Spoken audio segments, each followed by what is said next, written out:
he laughed. That was the part Elara Voss would never forget. Not the papers, not the cameras, not the cold March rain soaking through her coat, while Vittorio Moretti stood on the courthouse steps, with his hand on another woman's waist, like she was a trophy he'd already polished and mounted on the wall.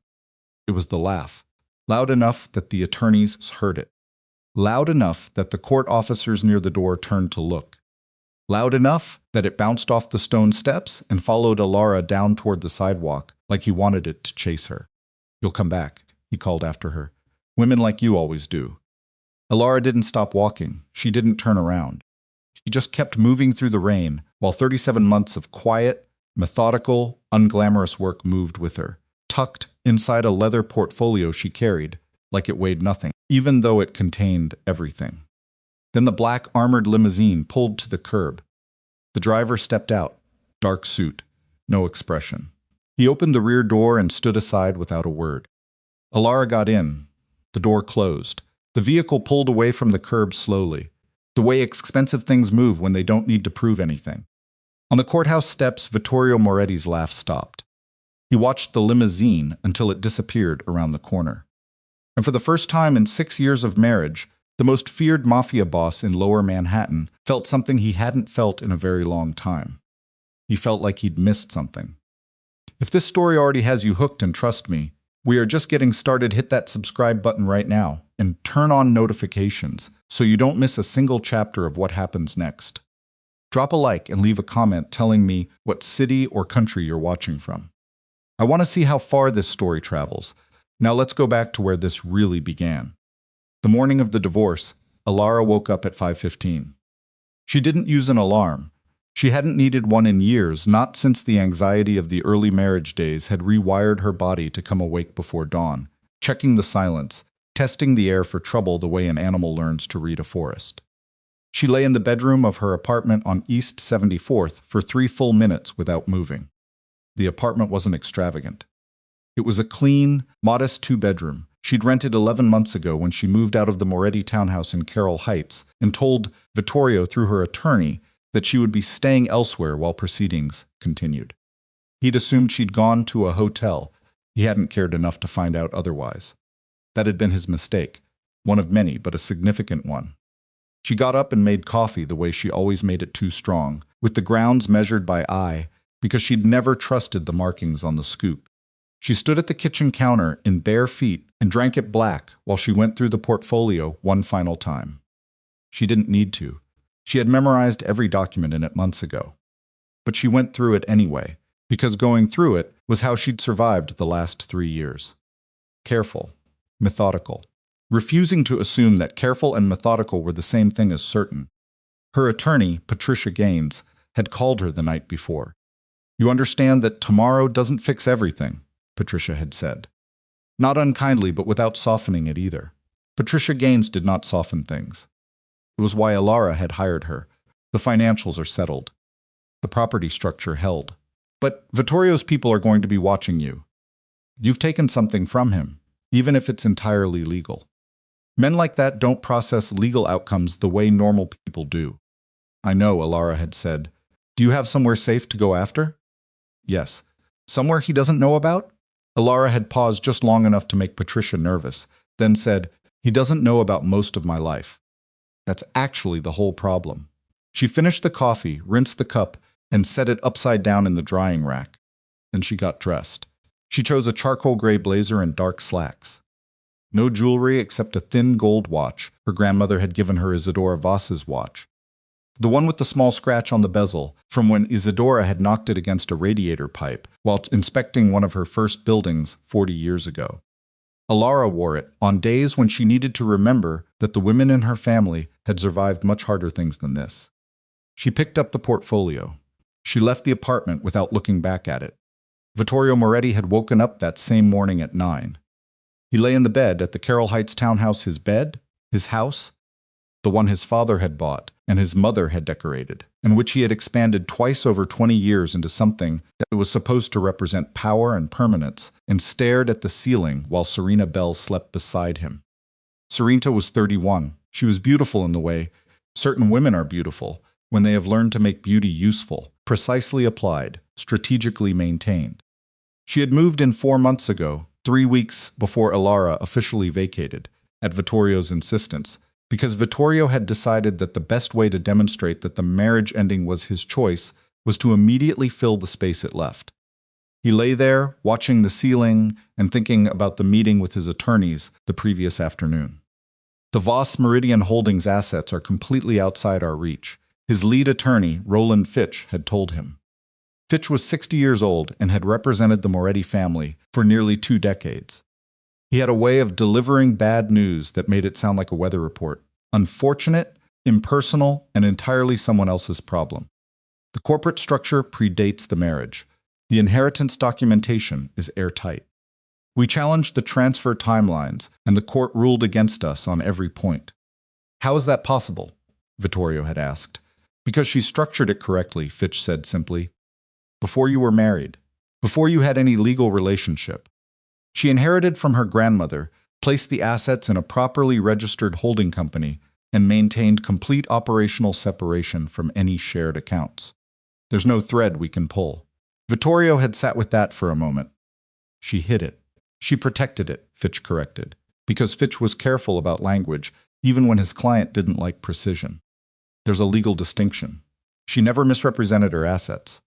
She simply never volunteered information that wasn't directly asked. I was her husband, yes, Fitch said, but apparently you didn't ask. Vittorio had wanted to throw something. He hadn't, because there were people in the room, and showing that kind of heat over a woman was not something Vittorio Moretti allowed himself in front of his attorneys. He had a reputation to maintain that was built specifically on appearing to care about nothing except what he chose to care about. But the words stayed with him. Apparently you didn't ask. He lay in bed that morning and told himself it didn't matter. He told himself Elara had been smart, but smart didn't change anything. She had money. Fine, she had a company. Fine, it didn't change what she was a quiet woman who had managed the books and stayed out of his business and spent 6 years as the acceptable, unremarkable wife of Vittorio Moretti. She would find out what the world was like without his name protecting her. He believed that. He rolled over and went back to sleep. He missed the alarm for his attorney's final pre-court briefing. Serena woke him at 10:45. Elara arrived at the courthouse at 9:30. Patricia Gaines met her on the second-floor landing, already in full attorney mode, folders organized, posture precise, the particular expression of someone who had prepared for every version of the next several hours and had arranged them by likelihood in her mind. Roland Fitch is here, Patricia said without preamble. He's brought 2 associates. They're planning to make one last attempt at the Meridian documentation during the session. Let them try, Elara said. That's the spirit. Patricia adjusted a folder tab. How are you feeling? Elara thought about it honestly instead of reflexively. Ready wasn't quite right. Fine was too small. I feel like someone who's been carrying a very heavy bag for a very long time and is about to finally set it down, she said. Patricia looked at her. That's unusually poetic for 7A. Coffee energy. It's 9:30 and I'm on my 3rd. Right. Patricia turned toward the courtroom. Let's go finalize your life. The session lasted 2 hours and 40 minutes. Fitch's team made their last attempt at the Meridian Holdings during the asset review, presenting a new argument about commingled household funds and the nature of Elara's operational involvement during the marriage. The judge, a 63-year-old woman named Harriet Brown, who had been on the family court bench for 19 years and had seen every variation of this argument, listened to Fitch's presentation with the expression of someone enduring a long explanation of something they already fully understood. When Fitch finished, Judge Brown looked at Patricia. Patricia stood up and placed 3 documents on the record. Voss Meridian Holdings had been incorporated 14 months before Vittorio Moretti and Elara Voss were married. The inheritance transfer from Isidora Voss's estate had been completed and legally recorded 22 months before the wedding. Every Meridian operating account had been maintained entirely separately from any joint or household account throughout the duration of the marriage, a fact supported by 6 years of independently audited financial records that Patricia had spent. 11 months organizing into what she privately called the fortress. Fitch objected. Judge Brown sustained Patricia. Fitch objected again differently. Judge Brown sustained Patricia again, with a tone that carried just enough patience to make clear that the patience had nearly run out. By the time it was over, Elara had retained full legal control of Voss Meridian Holdings, the properties under its management, its operating capital, and her personally held investment accounts. She received no spousal support she had declined to request it, and made no claims against the Moretti estate beyond the restitution of funds that had been demonstrably withdrawn from shared accounts without her knowledge. That restitution alone came to $412,000. Vittorio had been furious when that figure surfaced during discovery.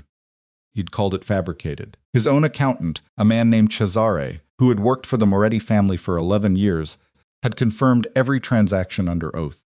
Vittorio stopped talking to Cesare after that. When Judge Brown issued the final decree, the room felt very quiet. Elara signed where Patricia indicated. Vittorio, across the room at his table, signed where Fitch indicated. His pen pressed hard enough into the paper that Patricia noticed from 15 feet away. Then it was done. 37 months after Elara had first discovered the charges on the shared account, a hotel charge in Midtown, for a suite she hadn't stayed in, a jewelry purchase for a bracelet she'd never received, small and medium deceptions layered over each other. Like geological sediment, it was legally, conclusively done. She picked up her portfolio. She walked out of the courtroom. She did not look at Vittorio. He caught up with her on the courthouse steps. Not physically, he didn't reach for her arm or block her path. He was many things, but he had enough operational intelligence to know that putting hands on his newly ex-wife on courthouse steps was a different category of problem. He simply moved fast enough to reach the steps while she was still descending them, and he called after her in a voice pitched to carry. Elara. She kept walking Elara, more pointed this time. She stopped. Not because he'd commanded it. She'd spent years training herself out of responding to his commands, but because she'd already decided in advance that if he said her name twice on those steps, she would stop and let him finish. Not for his sake. Because walking away too fast would look like fear, and she was not afraid of him anymore. She had stopped being afraid of him the morning she found the hotel receipt and understood, with crystalline clarity, that the thing she'd been afraid of had already happened. She turned around. Vittorio stood 3 steps above her, which he'd probably calculated because Vittorio calculated physical positions the way other people calculated nothing at all, instinctively, constantly, as a reflex of always needing to be the highest object in the room. He looked good. She noticed that without feeling anything about it. He was 51 and carried it well, the gray at his temples more distinguished than aged, the jaw still sharp, the suit charcoal, of course, always charcoal cut well enough to make him look like exactly what he was.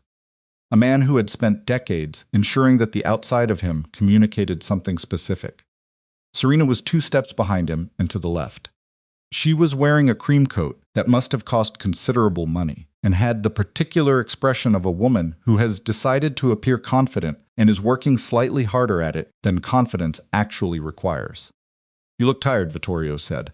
"I'm fine," Elara said. "You did all of this for what?" He wasn't angry, which surprised her. He was curious in the particular way he got curious when something hadn't gone, according to his mental model's slightly narrowed eyes, head tilted just barely, like a man recalibrating a map. "You had everything. The house, the accounts, the name." "I had your house," Elara said, "and your accounts, and your name." "That's a very different thing from having everything." "You're going to be alone. Probably for a while," she said. "That's fine." He looked at her for a long moment. Then he smiled. Not the warm version. Vittorio had a warm smile that he used rarely and strategically, and this was not it. This was the other one, the one that was mostly teeth. "You'll come back," he said. "Men like me don't get forgotten that easily." Elara looked at him. She thought about the hotel receipt. She thought about the bracelet. She thought about the afternoon 2.5 years ago when she'd sat at her desk in the 2nd bedroom of the Carroll Heights townhouse, with 6 months of unauthorized withdrawals printed on paper in front of her, and had understood, all at once and completely, that she had been living in a house built on sand, and smiling through dinner every night like the sand was solid ground. She thought about what she'd done after that understanding arrived. "I know," she said, simply. She turned and walked the rest of the way down the steps. The black armored limousine was already at the curb. She'd arranged it 3 weeks ago, through a service she'd contracted through Meridian's corporate account. Not for safety, though that was part of it, but because she had understood, in the practical way she understood in just most things, that the image of the moment mattered. That walking away from that courthouse and getting into a taxi would communicate one thing. And walking away from that courthouse and getting into that vehicle would communicate something entirely different. She wasn't doing it to humiliate Vittorio. She was doing it because she was done performing smallness. The driver opened the door. She got in. The door closed. Through the tinted glass, she could not be seen. She did not look back. But she heard distantly the way the crowd of attorneys and bystanders on the courthouse steps went quiet in the moment after the door closed, the specific quiet of people watching something they hadn't expected to see. The vehicle pulled away. Elara exhaled. She pressed her back into the seat and closed her eyes for exactly 30 seconds. She gave herself 30 seconds to feel it, all of it, the relief and the grief and the exhaustion and the strange, hollow sensation of having finally arrived somewhere you've been walking toward for so long that the arrival itself doesn't feel real. Then she opened her eyes. She opened the portfolio in her lap. She had 3 meetings starting at 2 o'clock. 6 years earlier, Elara Voss had been 32 years old and sitting across from Vittorio Moretti at a fundraiser dinner for a hospital children's wing, which was exactly the kind of legitimizing social occasion that men in Vittorio's position attended carefully and regularly. He had sat down across from her, not because he'd been placed there by the seating chart, she found out later. He'd asked the organizer to change his placement, but because he'd been watching her from across the room for 40 minutes and had decided he wanted to know who she was. She knew who he was. Everyone at that dinner knew who Vittorio Moretti was.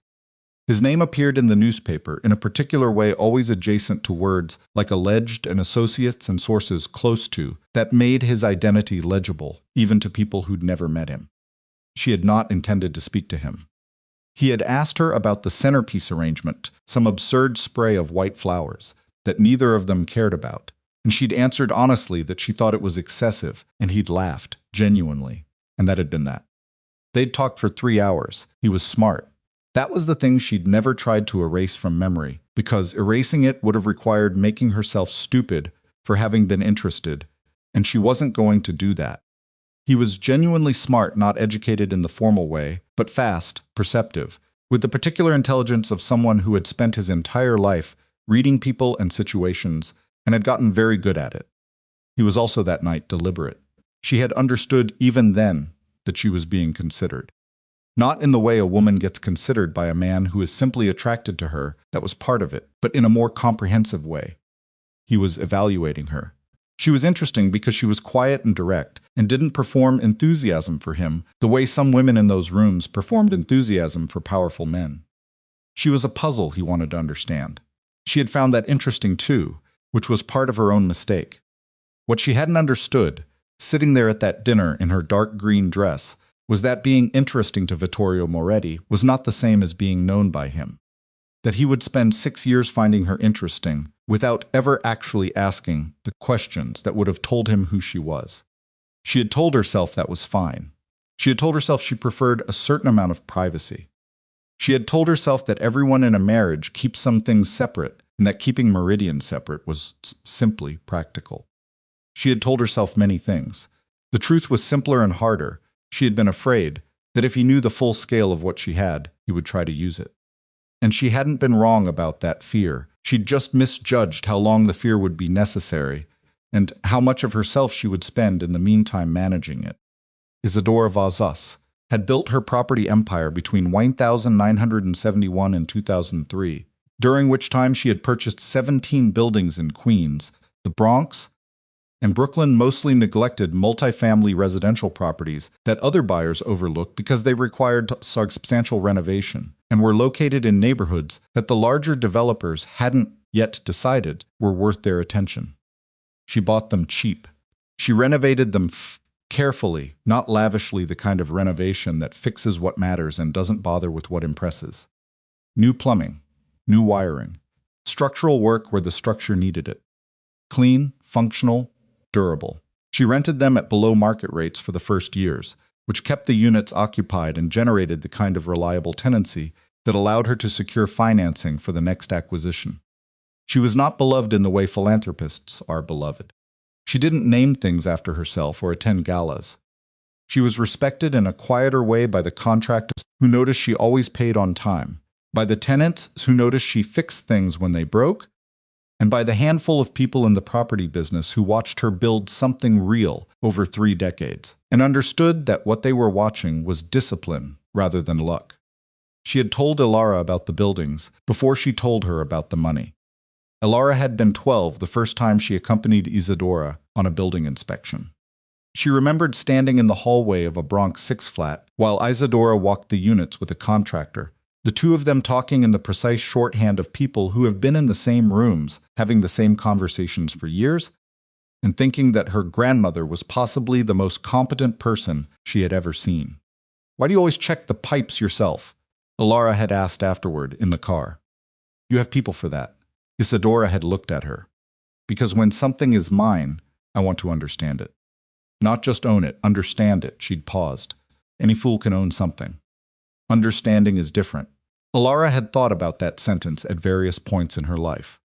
She thought about it during law school, when she'd been one of 7 women in a contract seminar, and the professor had the habit of looking past the women when he asked questions.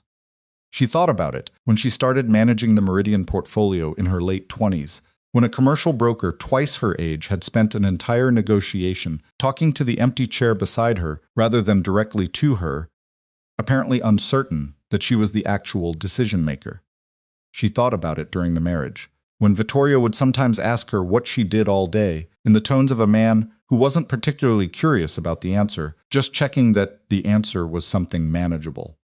She had never lied to him. She had said she worked in property management.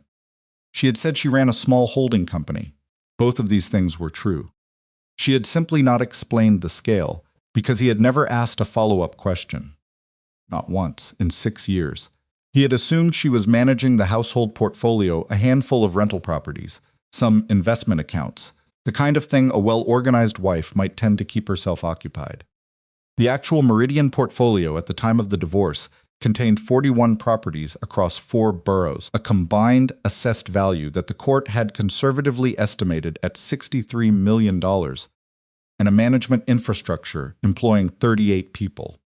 Fitch had tried to argue that the scale of the operation should have been disclosed during the marriage as a matter of marital transparency. Patricia had pointed out, document by document, that Elara had never been asked. "Apparently you didn't ask." The offices of Voss Meridian Holdings were on the 8th floor of a building in Long Island City that Elara had purchased 3 years ago and renovated the year after. The renovation had been like all Meridian renovations, practical rather than impressive. Clean floors, proper lighting, working HVAC that didn't battle you seasonally. A layout that put the people who needed to talk to each other close enough to talk without scheduling it. When Elara arrived that afternoon at 1:55, 5 minutes ahead of her first meeting, her assistant Marcus Leal was already at his desk with the afternoon's briefing folder organized and a fresh cup of coffee placed at the edge of his desk, because he had learned in 14 months working for her that she invariably wanted coffee within the first 2 minutes of arrival, and that asking was less efficient than simply having it ready. He looked up when she came through. "How'd it go?" he asked. Not the formal version. Marcus didn't do formal. He was 26 and had come to Meridian from a property management firm that had treated him like furniture, and Elara had hired him because he was fast, organized, honest about what he didn't know, and seemed to genuinely care about whether things worked or not. "It went," she said. "That's it?" "That's it for now." She picked up the coffee. "Who's in the 2 o'clock?" "Dalton Reeves from the City Planning Liaison Office. He has updates on the Tillman Street permitting." Elara nodded and moved toward the conference room. "Also, Marcus said someone sent flowers." She stopped. "They're on your desk. Unsigned card. Just says congratulations in handwriting that honestly looks like someone trying to disguise their handwriting." She turned and looked at him. He raised both hands. "Not me. I'd have signed my name." She went and looked at the flowers. They were white, not ostentatious, not a declaration, just a clean spray of white freesias in a plain glass vase. The card said exactly what Marcus had said. It said, "Congratulations." No name. She stood there looking at them for a moment. She didn't know who had sent them. She was fairly certain it wasn't Vittorio, because Vittorio would have signed his name. That was the whole point of gestures like that, for men like him.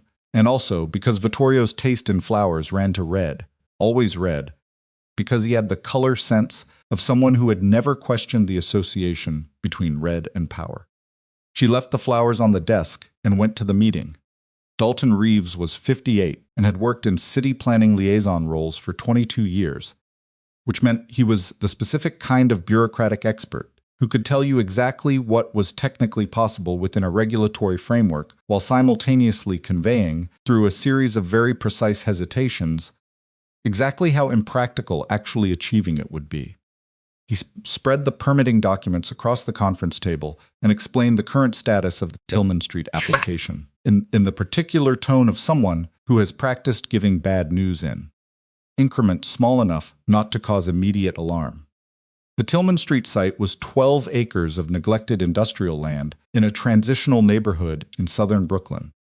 Elara had acquired it 14 months ago through a combination of direct purchase and a site assembly that had taken 3 years to negotiate.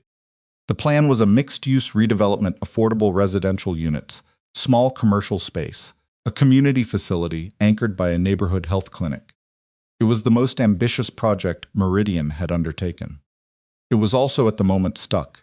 The drainage assessment came back, and it's complicated, Reeves said, which Elara already knew because the drainage assessment report had been on her desk for 10 days.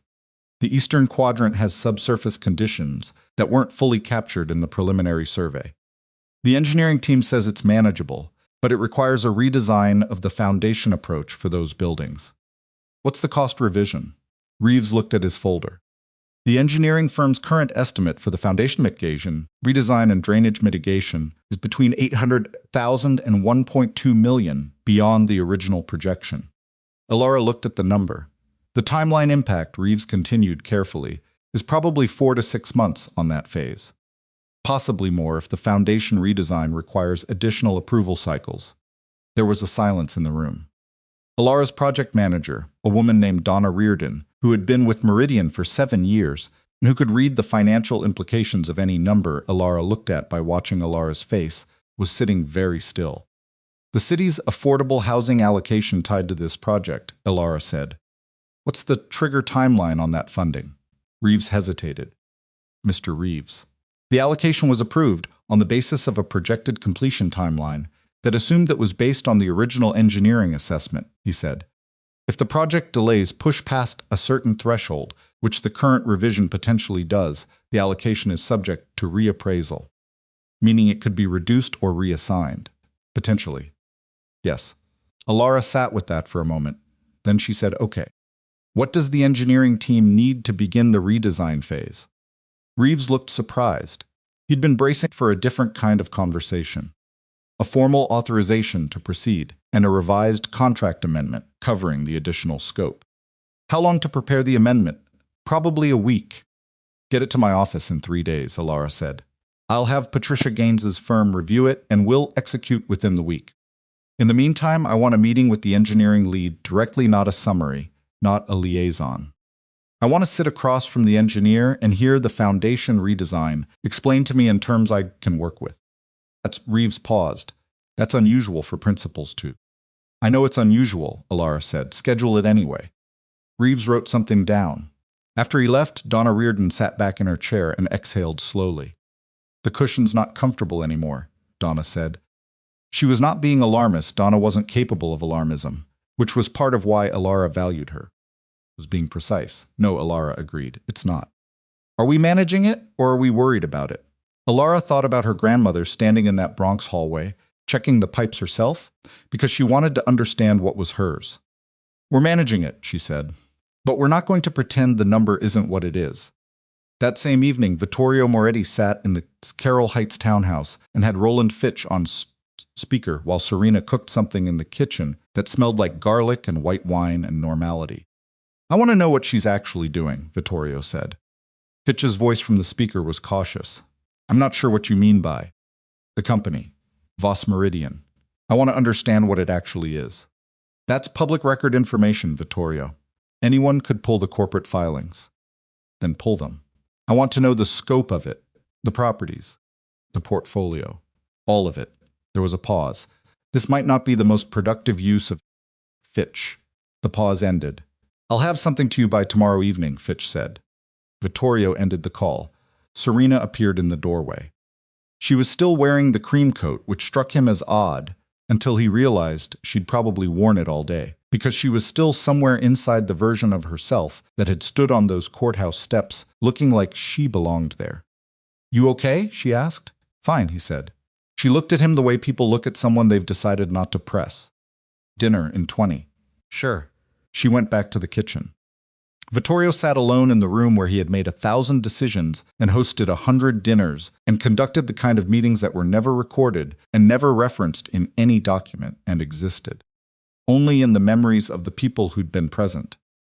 He sat there and tried to understand what he'd seen on those courthouse steps. Not the limousine, not the driver, not the portfolio. Her face.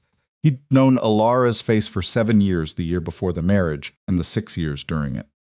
He'd known it in the early days when she'd looked at him with something that was clearly not love yet, but was clearly not nothing either. He'd known it across dinner tables, and at charity events, and in the middle of arguments, and in the silence after arguments, and in the specific blankness she sometimes had when he said something she disagreed with but had decided not to challenge. On the courthouse steps, her face had been different. He couldn't name exactly what was different, but it was the face of someone who was not waiting for anything from him. Not hoping, not angry, not even sad, just finished. He sat there with that for a long time. The garlic and white wine smell continued from the kitchen. At some point, Serena called that dinner was ready. Vittorio Moretti, the most feared Mafia boss in Lower Manhattan, sat at the table and ate dinner and said almost nothing. And somewhere across the city, in a Long Island City office that he had never visited and could not have located without looking it up, Elara Voss was still working. The flowers were still on her desk the next morning. Elara hadn't thrown them out. She wasn't sure why she wasn't a person who kept things for sentimental reasons. Hadn't been since the early marriage years when she'd finally understood that sentiment was a luxury that required a certain baseline of security she hadn't actually had. But the Fresias were still there when she arrived at 7:20, a little more open than the day before, and she walked past them without touching them and sat down and opened her laptop. Marcus arrived at 8. He looked at the flowers and looked at her and said nothing, which was exactly what she needed him to do. The first email she read was from Patricia Gaines, sent at 11:40 the previous night, a 2-paragraph summary of what to expect over the next 30 days as the divorce settlement entered its administrative phase. Asset transfer confirmations, account closures, a single shared vehicle that needed to be formally retitled. The mechanical aftermath of dismantling a legal union, which turned out to require nearly as much paperwork as building one. The second email was from Donna Reardon. The engineering firm had agreed to a direct meeting. Friday at 10. Elara wrote it into her calendar and moved on. The third email had no subject line and came from an address. She didn't recognize a string of letters and numbers at a free mail domain. She almost deleted it. She read the first line instead. It said, "You should know that Vittorio asked Fitch to pull your full corporate filings last night." Nothing else. She sat very still for a moment. Then she forwarded it to Patricia with a single line. Someone in Fitch's office, probably. "Flag it and tell me if it changes anything legally." Patricia replied, "In 4 minutes, it doesn't. All public record. He can look at whatever's filed.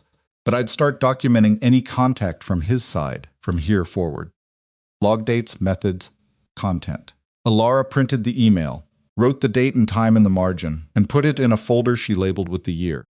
She had always kept folders.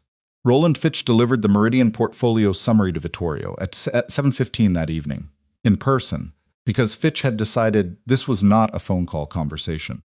He'd driven to Carroll Heights himself, which he rarely did anymore, and sat across from Vittorio at the kitchen table with the printed summary between them and watched Vittorio read through it. Vittorio read slowly. He was not a slow reader by nature, he was actually fast, absorptive, the kind of reader who retained more than people expected. But he read this slowly, because something understood that once he reached the end of it, the understanding would be permanent, and he was giving himself the few remaining moments before permanent. He reached the bottom of the last page. He set it down. He looked at Fitch. 63 million, he said. That's the court's conservative estimate. Fitch said. Based on assessed valuations, current market value is probably higher. 41 properties, 41 at the time of the filing. The firm's done at least 2 acquisitions since then that wouldn't appear in the divorce record. Vittorio looked at the summary again. Not reading, just looking at it the way you look at something after the meaning has already landed, and you're still trying to locate the frame to put it in. She built this while we were married, he said. She built most of it before you were married, Fitch said carefully. The foundation of it, the inherited properties. The initial operating structure predates the marriage by over a decade. But yes, the portfolio significantly during the marriage years. While I was in the same house. Yes. Vittorio pushed the summary across the table and stood up. He walked to the window. Outside, the street was ordinary parked cars, a dog walker, yellow light from the house across the way. The absolute normality of it felt like an insult. She had 38 employees, he said. That number may be higher now. How did I not know that? It wasn't really a question. Fitch had been doing this long enough to understand the difference. He didn't answer it. I want to know who she's meeting with, Vittorio said. Business contacts, anyone new in the last 6 months. Fitch was quiet. Vittorio. I'm not asking for anything illegal. He turned from the window. She's a public figure now, whether she likes it or not. Her company is registered. Her properties are public record. Her business associations are findable. I want to know who's in her professional circle. Fitch looked at him steadily. And if she finds out you're looking, then she finds out. Vittorio picked up the summary, folded it, and put it in his jacket pocket with a finality that meant the conversation about whether to do this was over. She already knows I underestimated her. That's done. Now I want to understand who she actually is. Fitch drove home that night, thinking that this was how the interesting cases always started, not with a dramatic decision, but with a man picking up a piece of paper and folding it and putting it away, and the whole thing being already in motion before anyone acknowledged it. Elara met Adrian Cross for the first time on a Thursday morning, 2 weeks after the divorce was finalized, at a city development forum held in a hotel conference room in Midtown that smelled like industrial carpet and recycled air. She almost hadn't come. The forum was the kind of event she usually sent Donna to Broad, networking heavy, information light. The sort of gathering where developers positioned themselves at each other and exchanged business cards and said things like, "We should grab coffee sometime," to mean I am filing your name in case I need something later. But one of the panel topics was affordable housing financing structures, and she had specific questions about municipal land trust mechanisms she hadn't been able to fully resolve through her own research, and she'd decided the most efficient thing was to go and ask them directly. She arrived 8 minutes after the forum started, slipped into a seat near the back of the main session, and opened her notebook. Adrian Cross was on the panel. She didn't know who he was when he started speaking. She looked him up on her phone while he was mid-sentence and found a company profile, Cross Development Group, founded 12 years ago, focused on mixed-use urban redevelopment with a particular track record in transit-adjacent sites. 8 completed projects in the city, 3 underway. Privately held. No press releases in the last 6 months. He was speaking about the gap between land acquisition cost and viable affordable unit density, which was exactly the problem she was sitting there to think about. And he was speaking about it with the particular clarity of someone who has failed at something once and understood specifically why. She kept her phone in her lap and listened. He was not smooth. That was the first thing she noticed. A lot of developers who ended up on panels had cultivated a specific smoothness, a confident cadence, a way of framing everything as slightly more resolved than it actually was. Cross didn't have that. He paused when he wasn't sure. He said, "I got this wrong the first time about a financing structure he'd tried in a Staten Island project," and then explained the mistake without softening it. She wrote that down, not the mistake, the fact that he'd said it out loud. After the panel, she didn't approach him. She had her questions answered adequately by the Q&A, and she had 2 calls to make before noon. She collected her notebook and her bag and was moving toward the exit when someone said, "Excuse me," behind her. She turned. He was holding 2 cups of coffee in the particular way of someone who had grabbed them from the side table, hoping to intercept someone, and was now slightly uncertain whether the interception would land. "Adrian Cross," he said. He held out one of the cups. She looked at it. "I don't know you." "No." "But you were taking notes during the panel. which almost no one does at these things. And you looked like someone who's actually working on the problem, rather than thinking about the next card to hand out. He shrugged slightly. I thought the coffee might open a conversation. Elara looked at him. He was 44, maybe 45, medium height. The kind of face that was more interesting than handsome, not unpleasant, but assembled in a way that suggested function over intention, like a building designed by someone who cared more about the interior logic than the facade. He was wearing a jacket that had probably been ironed 2 days ago, and shoes that were good quality but needed to be resoled. She took the coffee. Elara Voss, she said, I know. Voss Meridian Holdings. Southern Brooklyn, mostly. He said it without showing off the knowledge, just establishing common ground. I've driven past the Tillman Street site a few times. Ambitious scope. Yes, she said. Foundation problems? She looked at him more carefully. What makes you say that? Because that's the kind of site that has foundation problems. Industrial land in that corridor, older fill, proximity to the old drainage channel. He took a sip of his own coffee. Not a criticism. Just if you haven't had the conversation with your engineering team yet about the subsurface conditions, you're probably about to. Elara thought about the meeting she'd had with Dalton Reeves 3 days ago.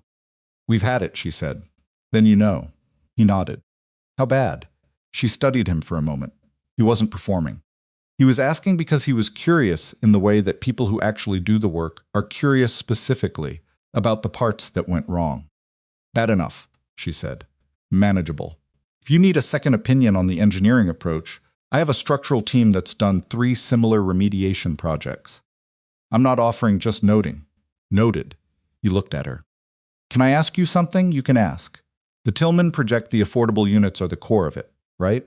Not the commercial component. Yes. Why? She considered whether to answer that honestly. She decided to. Because the neighborhood has been hemorrhaging affordable housing for 8 years, and is going to lose another 12% of its affordable stock in the next 3 years. In the next 3 years, as existing leases expire. The commercial space finances the residential. It's not the other way around. He was quiet for a moment. Most developers say that, he said. Most of them mean it the other way around. I know, she said. I'm not most developers. He looked at her steadily, and she had the unusual experience of being looked at by someone who appeared to be actually thinking about what she'd said rather than formulating his response to it. No, he said, I don't think you are. She left the forum 12 minutes later, with his business card in her jacket pocket and a conversation in her head that continued operating in the background for the rest of the afternoon, in the way that interesting conversations sometimes do, which she noticed and found mildly annoying because she had a great deal of other things to think about. 3 weeks after the divorce, the anonymous email became a pattern. Not threatening, not dramatic, short, specific, always from a different address that turned out to be unregistered and untrackable when Patricia had her IT contact run them down. The second one said, Fitch pulled your corporate structure through a third-party research firm. He's looking at your board, your contracts, your tenant relationships. The third one said someone asked about you at the Long Island City building. A man 50s asked the front desk receptionist what floor your office was on. He didn't leave a name.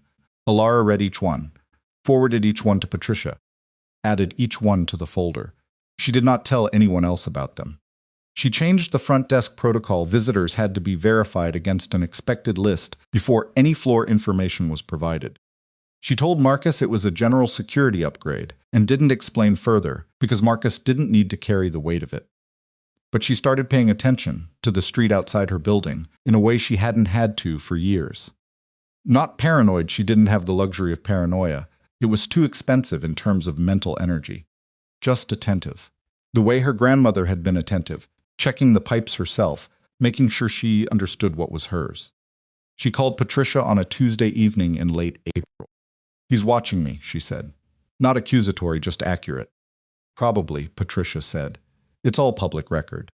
There's nothing legally actionable in looking at corporate filings and asking general questions. I know that. I'm not calling you for legal action. I'm calling to think through what he's after. He's recalibrating, Patricia said. He had a mental model of you that turned out to be completely wrong. Men like Vittorio don't process that passively. They investigate. And when he finishes investigating, Patricia was quiet for a moment. That depends on what he decides he wants. Revenge is one option. But honestly, based on everything I saw in those proceedings, I think what Vittorio Moretti might actually want is more complicated than revenge. What do you mean? I mean that the man spent 6 years living with a woman he completely underestimated, and he's only just found out. That's not just an ego problem. That's a comprehension problem. He didn't understand who you were. Patricia paused. Some men, when they figure that out, they want to destroy what they didn't understand. But some of them, the smarter ones, want to understand it. Even retroactively. Even when it's too late to matter. Elara sat with that. And you think he's the second kind? I think he's some of both, Patricia said, which makes him more complicated to manage than either version alone. Donna Reardon found the error in the Tillman financial model on a Wednesday morning in early May. She knocked on Elara's office door at 9:45, which was unusual because Donna typically sent messages and let Elara respond on her own timeline. The knock meant it was the kind of thing that needed to happen in person. Elara looked up from her monitor. Donna came in, closed the door, and sat down. She set a printed spreadsheet on the desk. "The contingency reserve calculation is wrong," she said. Elara looked at the sheet. The original model assumed the foundation redesign would fall within the lower range of the engineering estimate, Donna said. 800,000. The revised assessment came back yesterday, and it's tracking toward the upper range. Possibly 1.2 million. That's not wrong, Elara said. That's the high estimate we already knew about. Right. But that's not the error. Donna pointed to a row mid-sheet. This is the error. When Marcus entered the revised construction timeline last month, he carried the original contingency percentage across into the new schedule. He didn't recalculate it against the extended cost baseline. Elara looked at the row, looked at the number it produced, looked at the number it should have produced. The gap was significant, not catastrophic, but significant in the specific way that significant felt when a project was already operating closer to its edge than Elara liked. "How long has this been in the model?" she asked. "Probably 5 weeks. Marcus. He didn't do it deliberately. He was working fast, the deadline for the revised timeline was tight, and he just carried the wrong figure." Donna said it evenly. Not defending Marcus, not prosecuting him, just describing it. Elara pressed 2 fingers against her forehead. "Okay," she said. "What does the corrected model look like?" Donna had clearly anticipated this question because she reached into the folder she'd brought and produced a second sheet. The corrected model. She set it on the desk beside the first. Elara studied it. The contingency shortfall meant that if the foundation work came in at the high end of the estimate, and any further unexpected cost emerged in the next phase, even something relatively minor, a utility relocation, an additional permit requirement, the project would exceed its working reserve.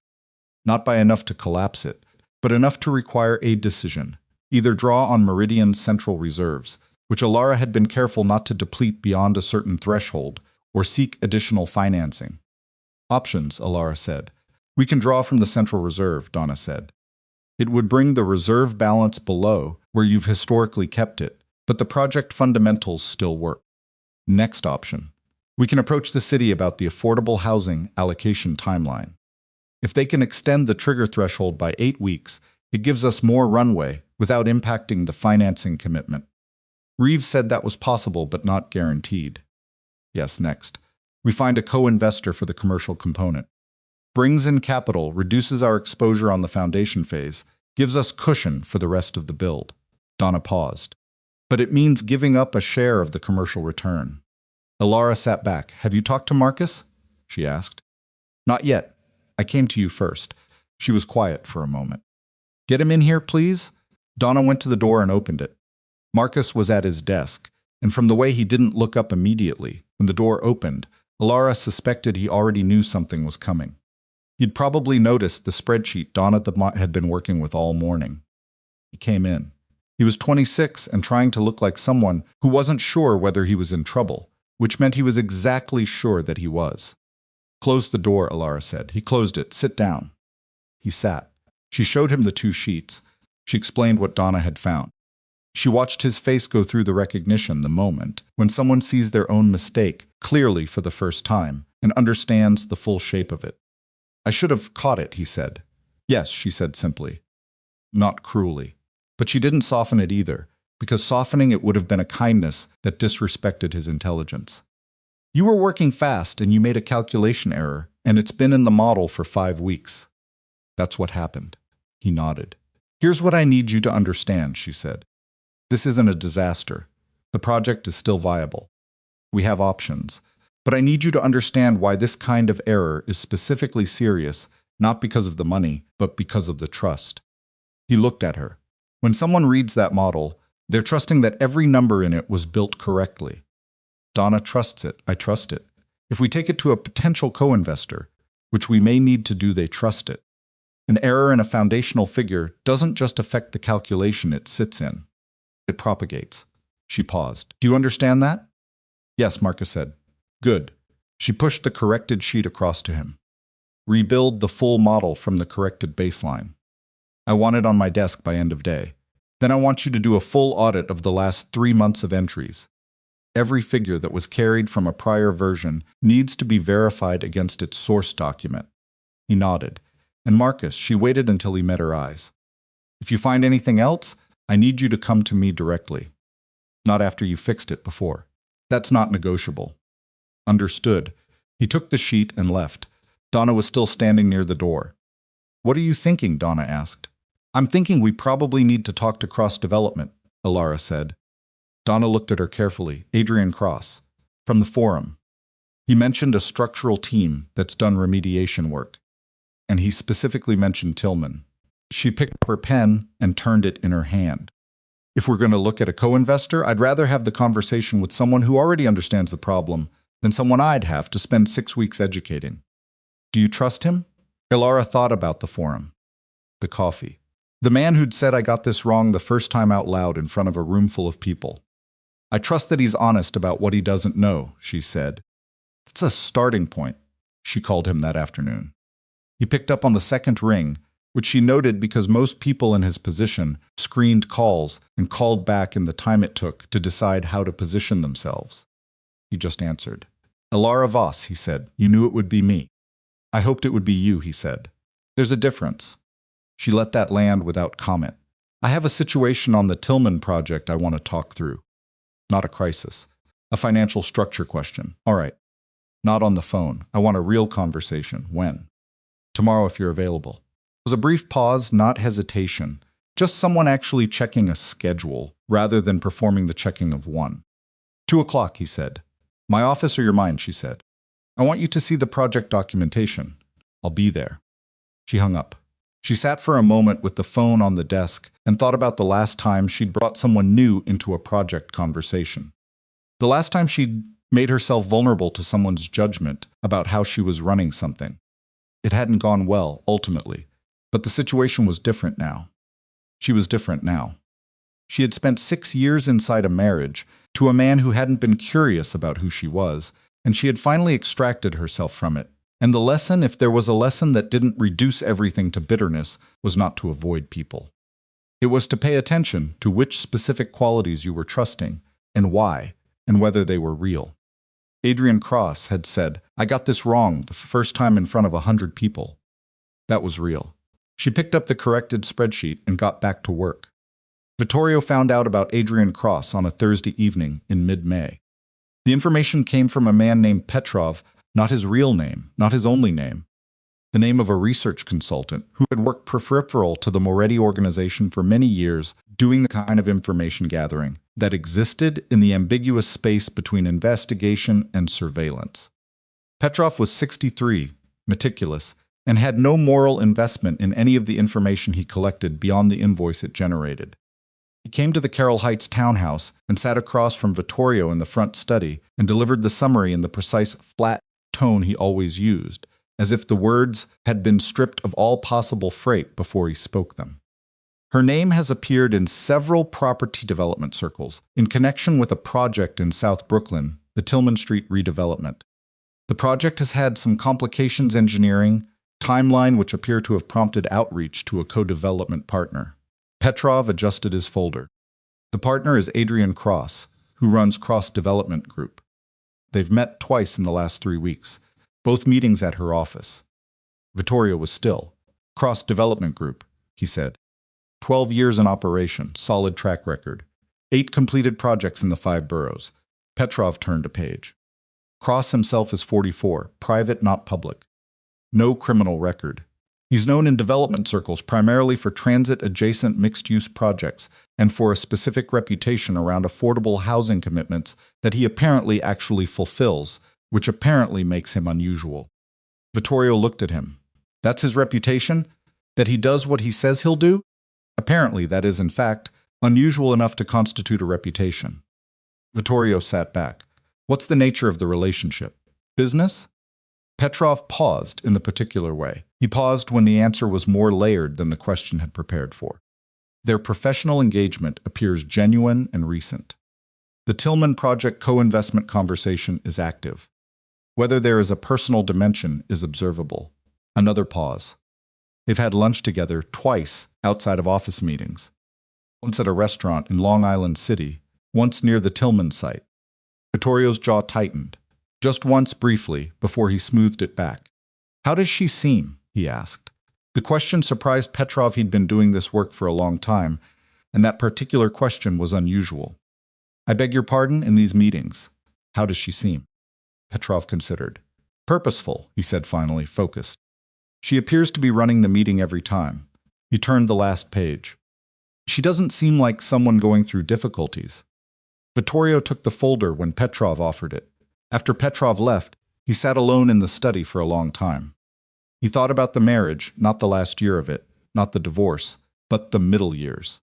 The dinners where she'd come home from wherever she'd been and answered his questions about her day with a sentence or two, and he'd moved on to talking about whatever he needed to talk about.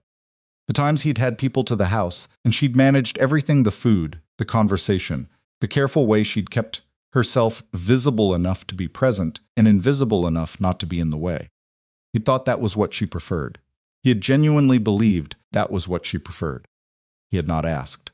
He picked up the folder again and looked at the photograph. Petrov had included a surveillance shot, grainy, taken from a distance, of Elara and Adrian Cross outside her office building. They were standing near the entrance. Cross was holding the door.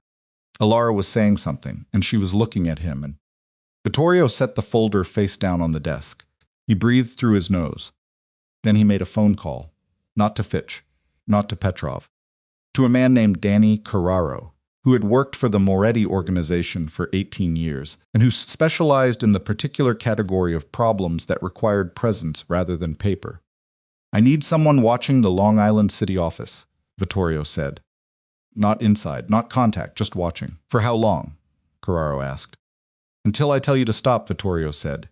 He hung up. He sat in the study. Outside, the street was quiet. The ordinary quiet of a neighborhood that didn't know what was conducted in the rooms of its houses. Elara Voss had spent 6 years building an empire $63 million deep, 38 people wide, 41 properties across 4 boroughs.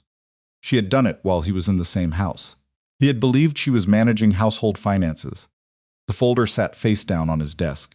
He did not turn it over again, but he did not throw it away. And 3 blocks from the Long Island City office building where Elara was working late, reviewing the corrected Tillman model, preparing for the Friday meeting with the engineering lead, building the next version of the thing she was, building, a man in a parked car lit a cigarette and settled in for a long evening of watching a door that stayed closed. The man in the parked car was still there the next morning. He saw him from her office window at 7:50. When the street below was just starting to fill with the ordinary traffic of a working day delivery trucks, dog walkers, the coffee cart that parked on the corner at 7:30 and did aggressive business until 9. The car was a dark blue sedan 2 years old, nothing remarkable about it, except that it had been in the same spot when she'd left at 9:15 the previous night, and had been in the same spot when she'd arrived this morning, and the man behind the wheel was not sleeping and was not on his phone, and was not doing anything that explained why he was still there. She stood at the window for 45 seconds. Then she went back to her desk and called Patricia. There's a car outside my building, she said when Patricia picked up. Same car, same driver, overnight. License plate? I can read it from here. You want it? Yes, she read it out. Give me an hour, Patricia said. I don't need an hour. I need you to tell me what my legal exposure is if I walk downstairs and take a photograph of the car and the driver. A brief pause. You're a private citizen on a public street. Taking a photograph of a vehicle and person visible from a public vantage point is completely legal. Good, Elara said. Elara, I'm not going to do anything with it today, she said. I just want it documented. She went downstairs with her phone in her jacket pocket. She walked out of the building and turned left along the sidewalk, away from the car, then crossed the street at the corner and came back along the opposite side. She took 3 photographs as she walked angled, casual, the kind of photos that looked like someone photographing the street rather than a specific vehicle.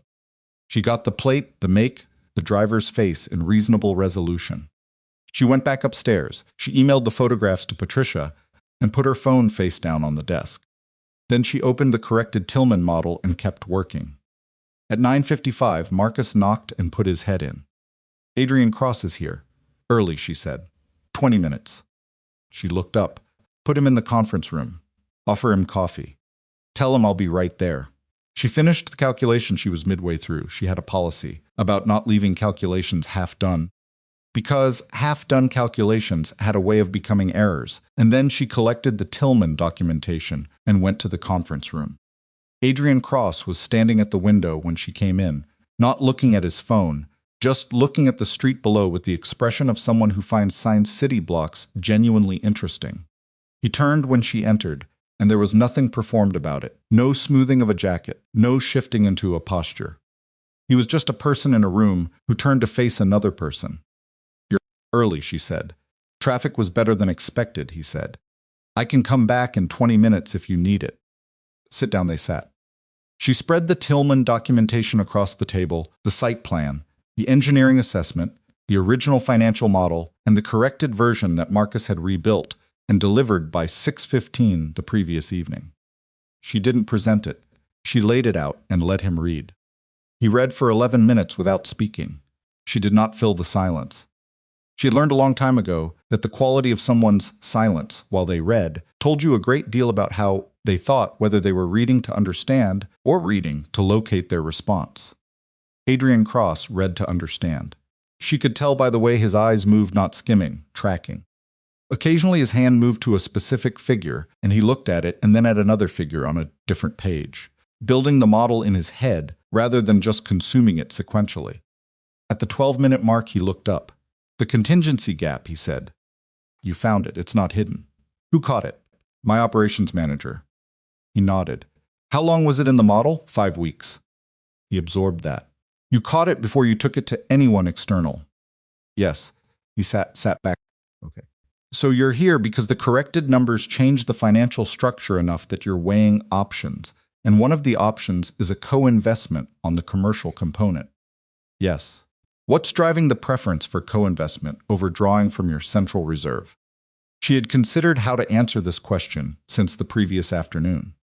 She had considered 2 versions: the guarded version, which was technically accurate but withheld enough to preserve negotiating position, and the honest version, which was faster and more useful. She gave him the honest version. Drawing from the central reserve would bring it below the threshold I've maintained since the company reached scale, she said. Not catastrophically. But it's a threshold I set deliberately, and the reason I set it was to ensure we could absorb an unexpected problem without being forced into a reactive decision. If I draw the reserve down on Tillman and something else goes wrong, anywhere in the portfolio, I don't have the same range of motion. So it's not just this project.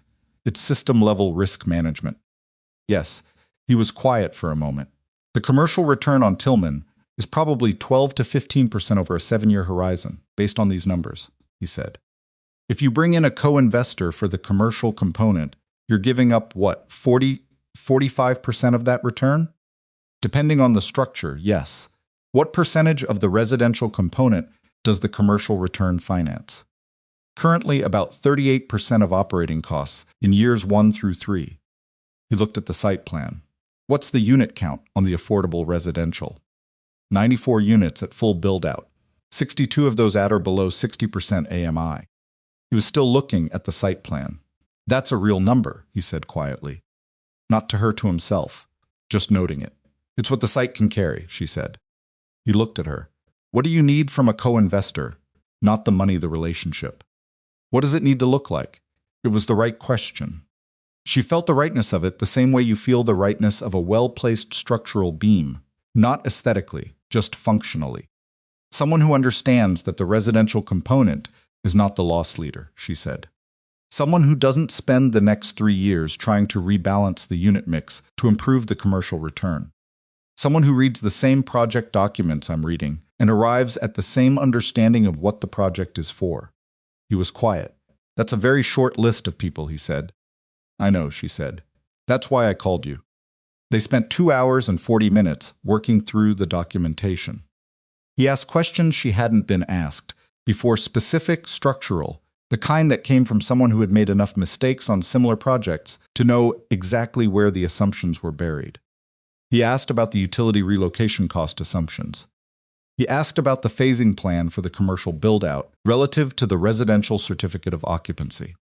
He asked about the community facility operator and whether the operating agreement had been finalized. It hadn't been finalized. She told him that directly. That's the piece that has the most risk, he said. Not the foundation, you can solve the foundation.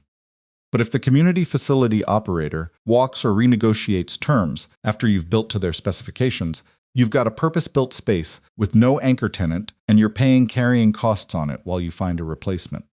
I know, she said. I've been trying to finalize the agreement for 3 months. They keep pushing the timeline. Who's the operator? She told him. He frowned. Not dramatically, just the particular facial expression of someone who has a specific piece of information and is deciding what to do with it. What, she said. They delayed the finalization on a project in the Bronx I was involved with peripherally about 4 years ago, he said. Not bad faith, just organizational capacity issues. They had leadership turnover at a critical point, and the whole approval process stalled for 5 months.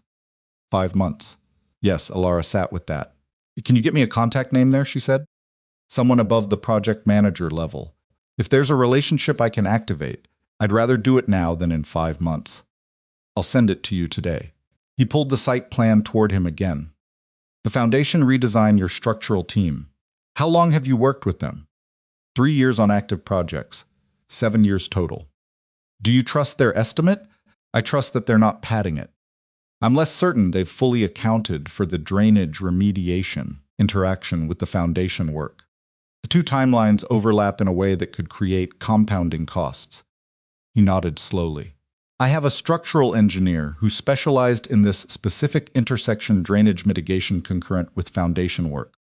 She's done 3 projects very similar to this corridor profile. He paused. I'm not saying your team is wrong. I'm saying a second set of eyes on that specific interaction point might save you significant money, or it might confirm your numbers, and either outcome is useful. Send me her name. I'll send her your number. She prefers to reach out directly. Elara looked at him. That's fine, she said. By noon, they had a preliminary co-investment framework on paper, rough, non-binding, full of brackets where numbers and percentages still needed to be worked out but real. A structure that could become a real agreement. Adrian Cross stood up and put on his jacket and picked up the site plan, which she'd indicated he could take. At the door, he stopped. One more thing, he said. She waited. The car outside your building, he said. Dark blue sedan. It was there when I arrived, and it's been there the whole time I've been here. She looked at him. I know, she said. He held her gaze for a moment. Is that something I should know about? She considered. Not yet, she said. He nodded once without pushing it and left. She stood in the empty conference room for a moment after he was gone. Then she went to the window. The dark blue sedan was still there. Patricia called at 2:15. The plate comes back to a Shell LLC registered in New Jersey, she said without preamble. The LLC has no listed principals and was registered 8 months ago. The registered agent is a law firm in Newark that specializes in entity formation services. They're the registered agent for about 900 similar entities. Elara sat down slowly. That's Moretti infrastructure, she said. I can't prove that, Patricia said, but the structure is consistent with how his organization registers vehicles and assets at arm's length. I've seen similar setups in the discovery documentation from the divorce. What do I do with it? Right now? Document it and do nothing. There's nothing illegal about parking a car on a public street. Patricia paused. But I want you to hear this clearly. If this escalates, if there's any contact, any interference with your business operations, Anything that goes beyond passive surveillance, I need to know immediately. Because at that point, we're in a different conversation. Understood.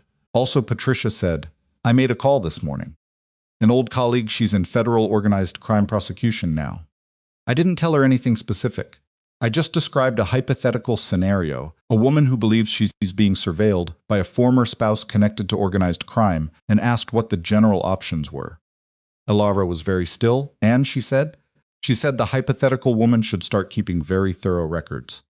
I've been keeping records since the day I found the hotel receipt. Good, Patricia said. Keep keeping them.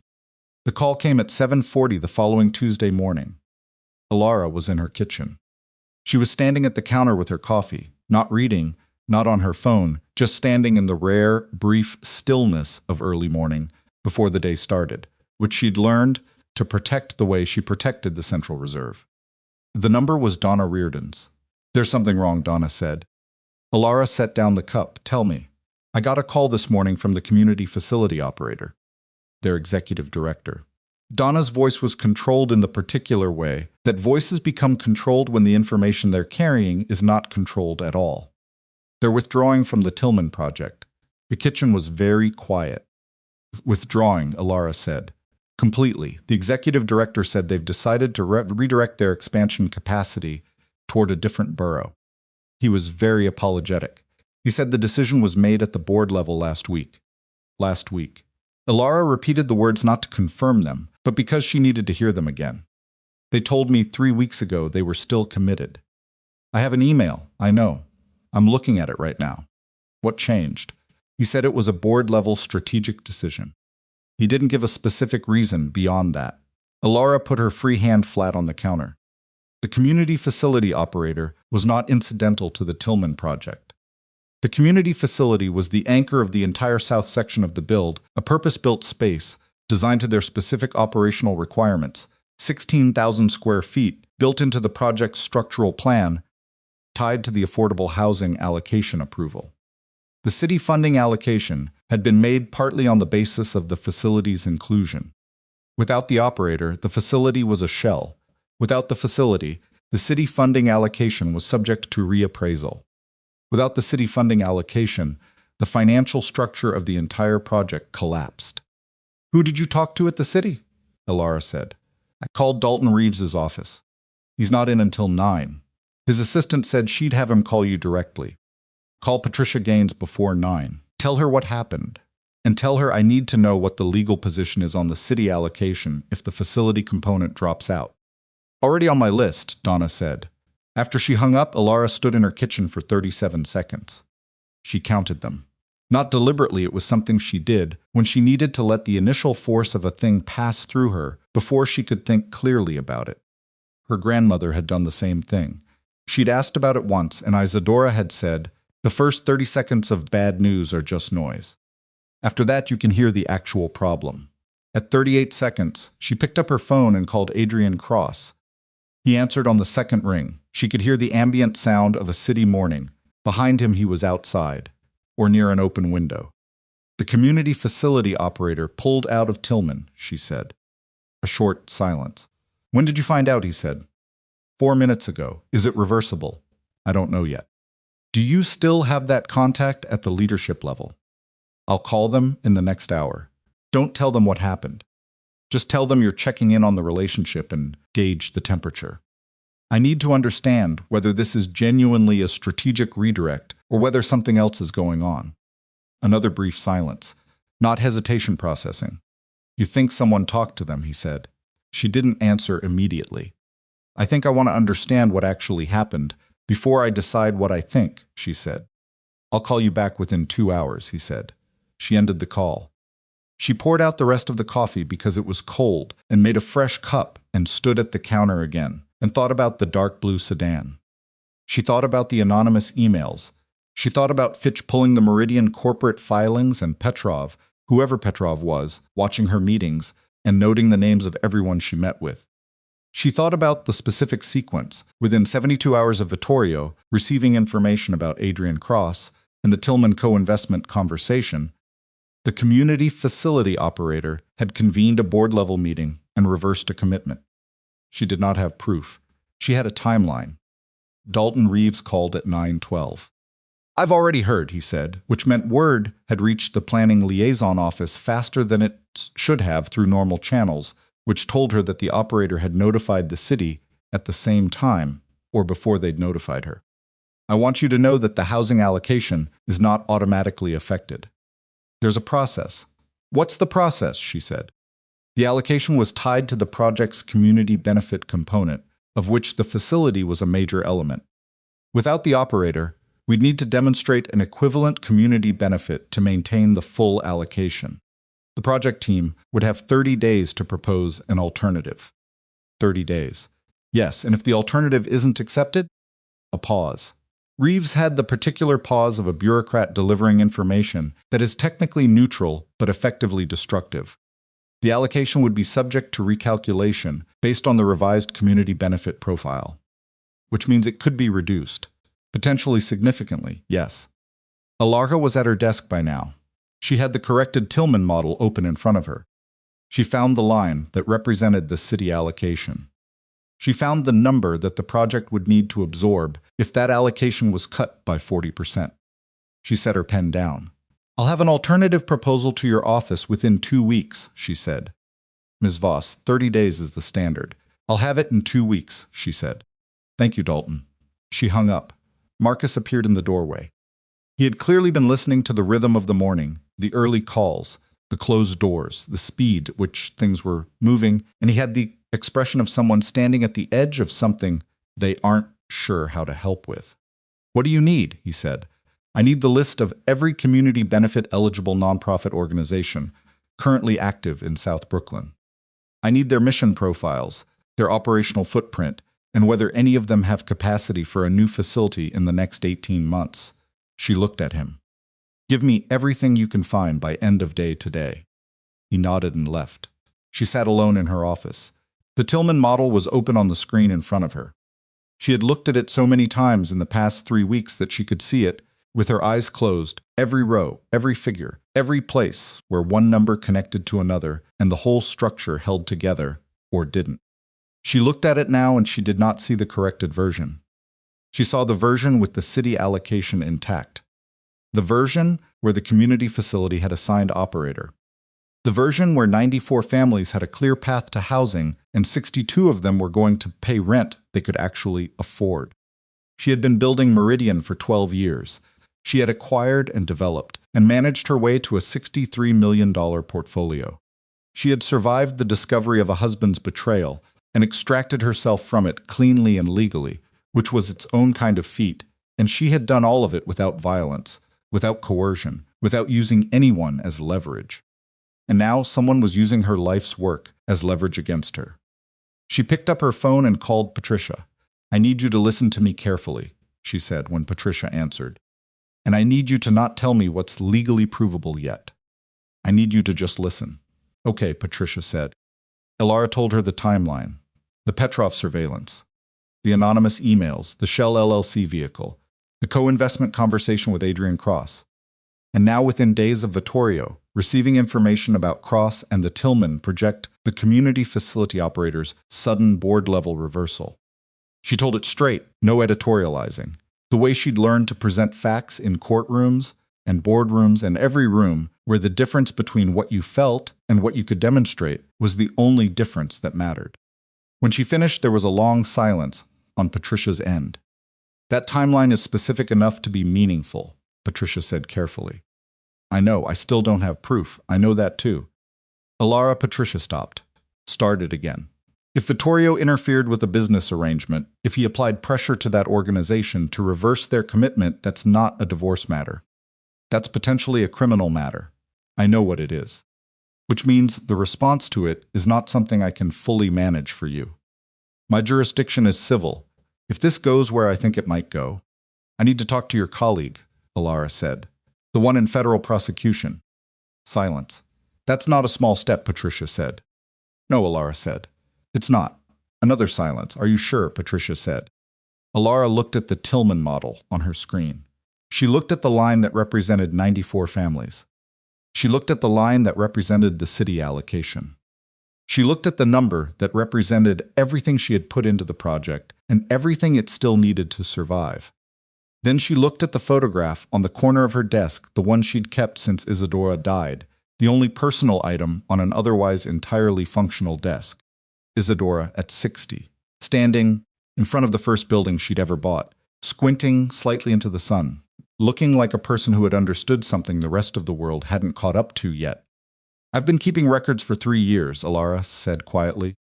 "Documentation of every unauthorized transaction during the marriage. Every anomaly.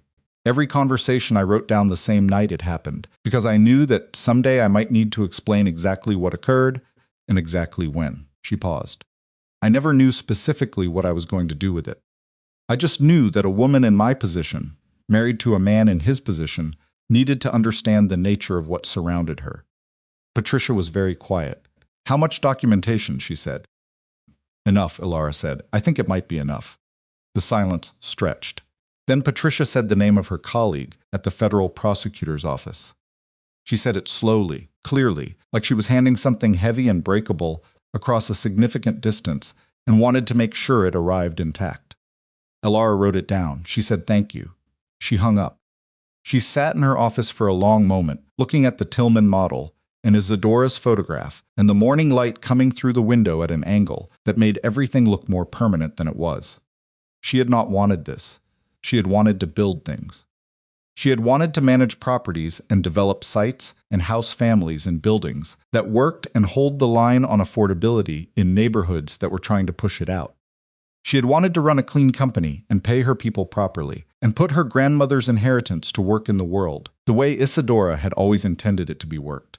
She had not wanted to walk into a federal prosecutor's office and lay 3 years of documented evidence on a desk and describe, in precise and legally usable terms, the organized criminal activity of the man she had been married to for 6 years. But she had also not wanted to watch 94 families lose their housing, because a man who couldn't accept that she'd outgrown him decided to reach into her life and crush something she'd spent 4 years building. She opened her laptop. She began drafting the email to Patricia's colleague. She wrote it carefully, not long, not dramatic, just clear. Who she was, what she had, what she believed had happened to the Tillman project. A request for a preliminary conversation. She read it twice. She changed one word.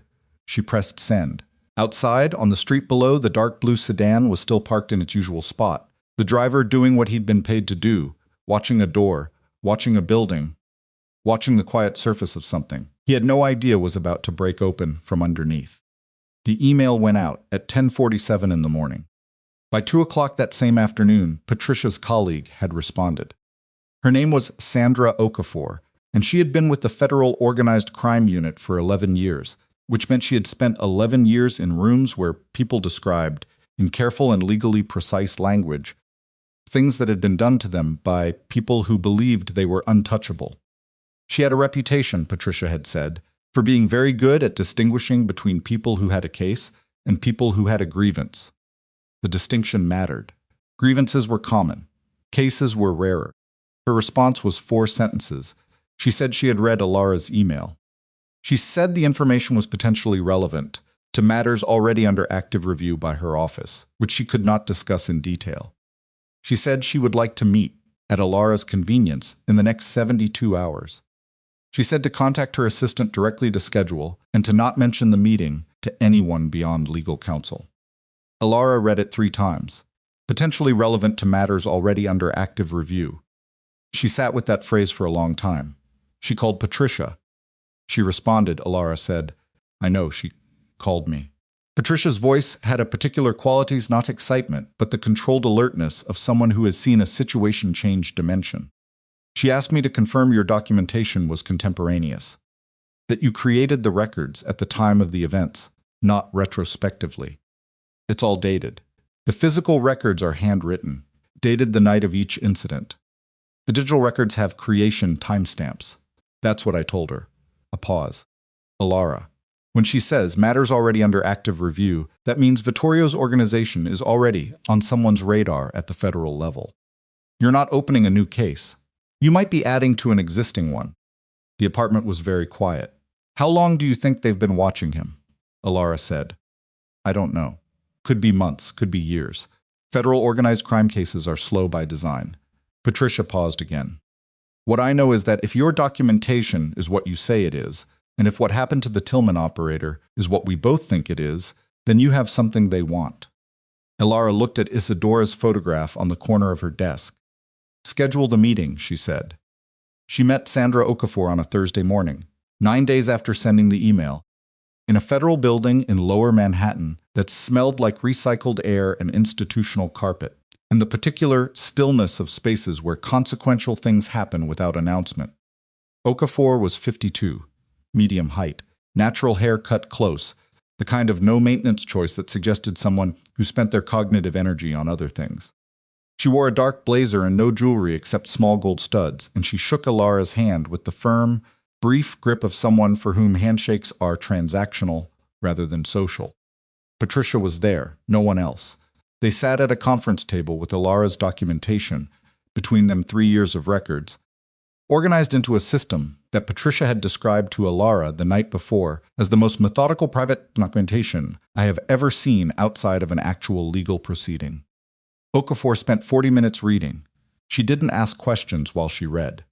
She turned pages with steady, unhurried attention, occasionally going back to cross-reference a date or a figure against something earlier in the stack. She had a legal pad beside her, and she wrote on it twice, briefly, without explaining what she was writing.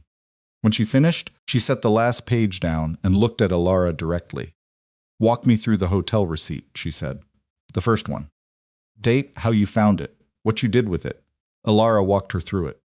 Okafor asked about 3 other specific records, not the most dramatic ones, not the ones that told the most obvious story, but 3 specific transactions that Elara suspected were connected to something Okafor already knew and was checking against Elara's account rather than the other way around. She answered each one precisely, without editorializing, the way she had learned from Patricia. When she was done, Okafor sat back and looked at the documentation for a moment longer. "The Tillman situation," she said. "What's your current status on the project?" "We have a preliminary alternative community benefit proposal in development. We have 21 days remaining on the city's review window." Elara kept her voice level. "The project is currently suspended in a hold pattern that it won't survive past 30 days unless the funding structure is stabilized. And if it doesn't survive, 94 families don't get housed," Elara said. "My company absorbs a development loss significant enough to require restructuring. And the Tillman site goes back to the market where it will almost certainly be acquired by a developer with no affordable housing commitment." Okafor nodded slowly. "Ms. Voss," she said, "I'm going to be very direct with you, which means I'm going to tell you some things, and I'm going to not tell you other things. And I need you to understand that the things I'm not telling you are not things I'm withholding out of disrespect. They're things I can't legally disclose at this stage." "I understand," Elara said. "The Moretti organization has been under federal review for 26 months. I can't tell you the specific nature of the review or its current status. What I can tell you is that the documentation you've brought me today is directly relevant to that review and substantially advances several evidentiary threads that have been incomplete." The room was very quiet. "The financial records in particular," Okafor continued. "The transactions you documented from the shared accounts, the ones that were withdrawn without your authorization and used for purposes outside the marriage, several of those transactions connect to patterns we've been tracking through other channels." She paused. "Your records are contemporaneous, credible, and in some cases the only documentation of specific transactions that exist outside the organization itself." Patricia reached over and touched Elara's arm briefly. Not dramatically, just a gesture that said, "Stay steady." Elara stayed steady. "What do you need from me?" she said. "Your cooperation, your documentation, your willingness to be a witness if it comes to that, which I cannot guarantee either way." Okafor looked at her steadily. "And I need you to understand that cooperation with a federal investigation has implications for your personal safety that you need to take seriously." "The surveillance," Elara said. "Yes, we're aware of it." Okafor said it without elaboration, which confirmed that the dark blue sedan had been visible to more eyes than Elara's. "Danny Carraro," Elara said.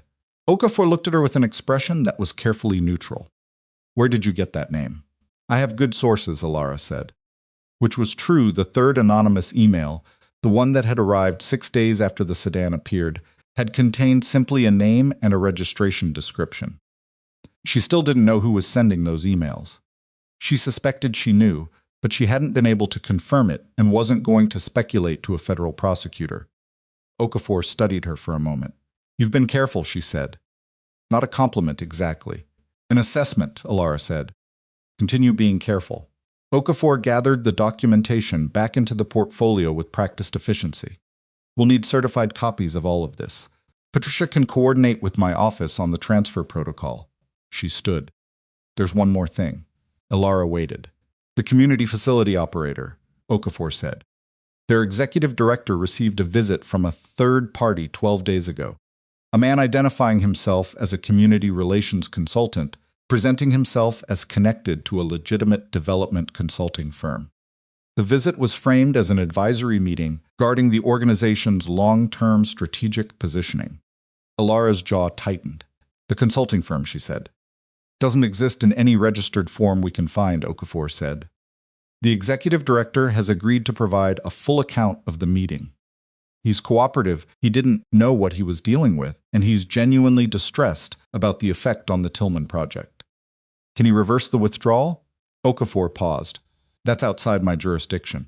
But I can tell you that his board's been informed that their decision may have been made under circumstances that warrant reconsideration." It was the most carefully worded sentence Elara had heard in a very long time, and it carried exactly enough weight that she understood without being told. "Thank you," she said. She picked up her bag. At the door she stopped. "Miss Okafor," she said. "How long?" Okafor looked at her. She knew what the question meant, not how long until the project was saved, but how long until all of it, the whole weight of the past 3 years, was resolved into something she could walk away from. "Cases like this," Okafor said, "move when they're ready." "Not before." Elara nodded. She walked out. The call from Adrian Cross came at 6:15 that evening. She was in the back of a car heading toward Long Island City, the city sliding past the windows in the particular blurred motion of early evening, when her phone lit up with his name. "I talked to the board chair at the operator organization," he said. His voice was tight in a way it hadn't been before controlled, but with something underneath it. "Not the executive director. The board chair directly. She told me the meeting, 12 days ago, was with a man who implied without stating it directly that their relationship with the city housing office might become complicated if they maintained the Tillman commitment. She said it was implied through what he didn't say as much as what he did say." "That's pressure," Elara said. "Yes. Applied through implication so there's no clean statement to point to." "Yes." A pause. "Elara, who is doing this?" She looked out the car window at the city passing by. "I think you know who," she said. A longer pause. "How bad is it?" he said. "It's being handled," she said. "That's not what I asked." She thought about the conference room that morning. Okafor's steady eyes. The documentation spread across the table like a case being made, which was exactly what it was.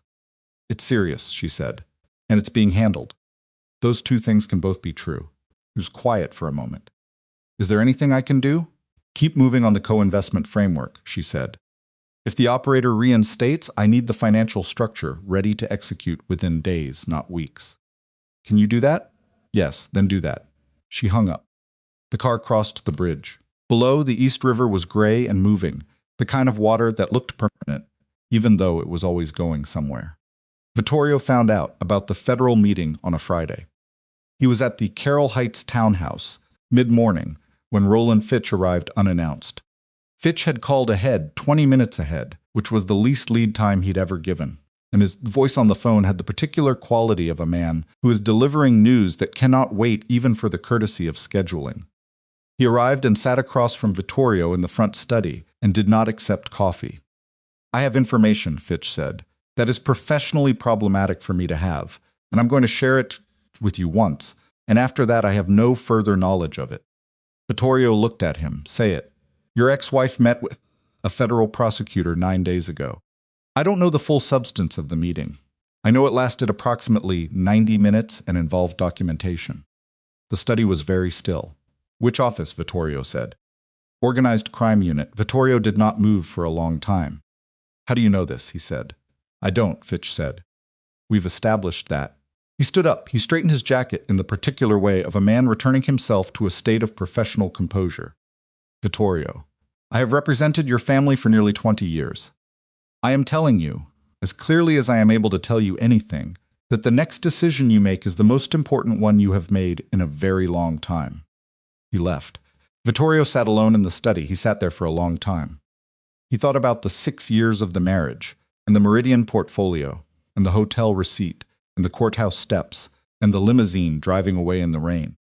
He thought about Danny Carraro parked outside a building in Long Island City for weeks, and Petrov delivering photographs, and a man identifying himself as a community relations consultant sitting across from a nonprofit executive director and implying things through what he didn't say. He thought about 3 years of transactions that Elara had documented the night they occurred, in her handwriting dated, organized into a system that a federal prosecutor had now spent 90 minutes reading. He picked up his phone. He called Carraro. Pull the car, he said. You sure? Pull it now. He hung up. He sat for another long moment. Then he made a second call, not to Fitch, not to anyone in the organization. A personal call to a number he had not dialed in over a year, to a man who had once been his closest advisor, before they had disagreed about something fundamental and parted ways. The man picked up. I need to talk, Vittorio said. That bad, the man said. Yes, Vittorio said, that bad. 3 days later, the Community Facility Operators Board convened an emergency session and voted to reinstate their commitment to the Tillman project.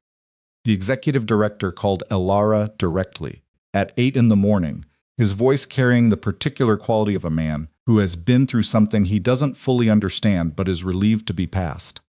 We want to reaffirm our commitment, he said, completely and without qualification. I want to personally apologize for the disruption and assure you that our commitment to the Tillman Community Facility is unchanged. I appreciate that, Elara said. I need the signed operator agreement on my desk within 10 days. A brief pause at the weight of the timeline. Yes, he said. 10 days. She hung up. She called Donna. Get Adrian Cross on the phone, she said. We're moving. The development conference at the Grand Meridian Hotel in Midtown was a major annual event in the New York real estate calendar. 2 days, multiple panels, several hundred attendees from across the development, finance, and city planning world. Elara had been invited to give the keynote address on affordable housing financing structures 6 weeks earlier, which she had accepted because it was the right platform at the right time for the Tillman project to gain legitimate visibility.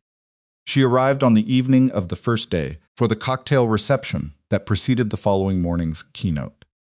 The ballroom was the kind of space designed to make people feel like their presence in it, with significant T ceilings, warm lighting, the hum of 100 separate conversations, creating a collective ambient noise that felt important even when the individual words were not.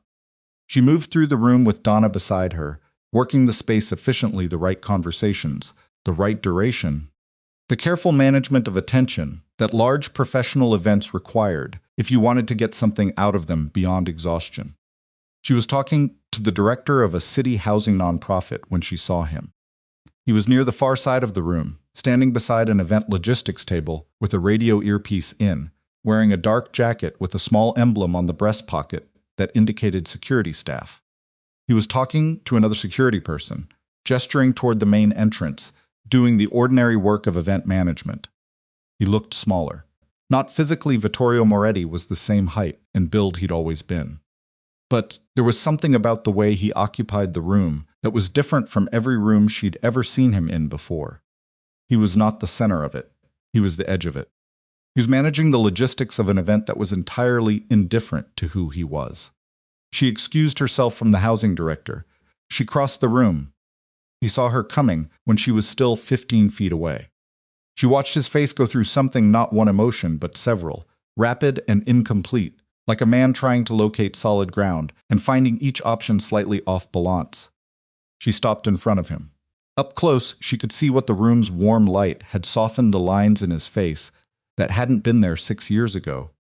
The particular flatness around the eyes of someone who has been managing sustained pressure for a long time without adequate resolution.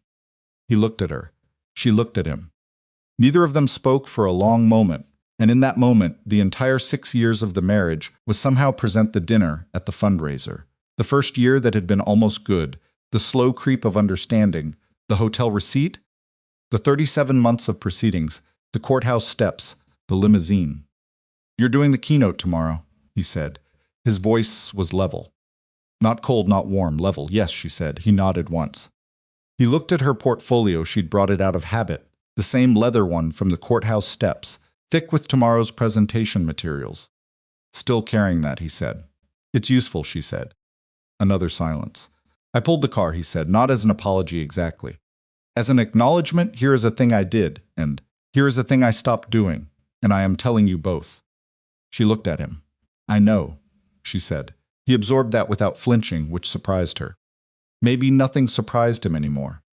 Maybe he had reached some threshold beyond which information simply registered, without the additional weight of shock. "The project," he said. "Tillman, it's going to happen?" "Yes," she said. "Good," he said. It was a strange word from him. Strange in the context of everything that had occurred between them.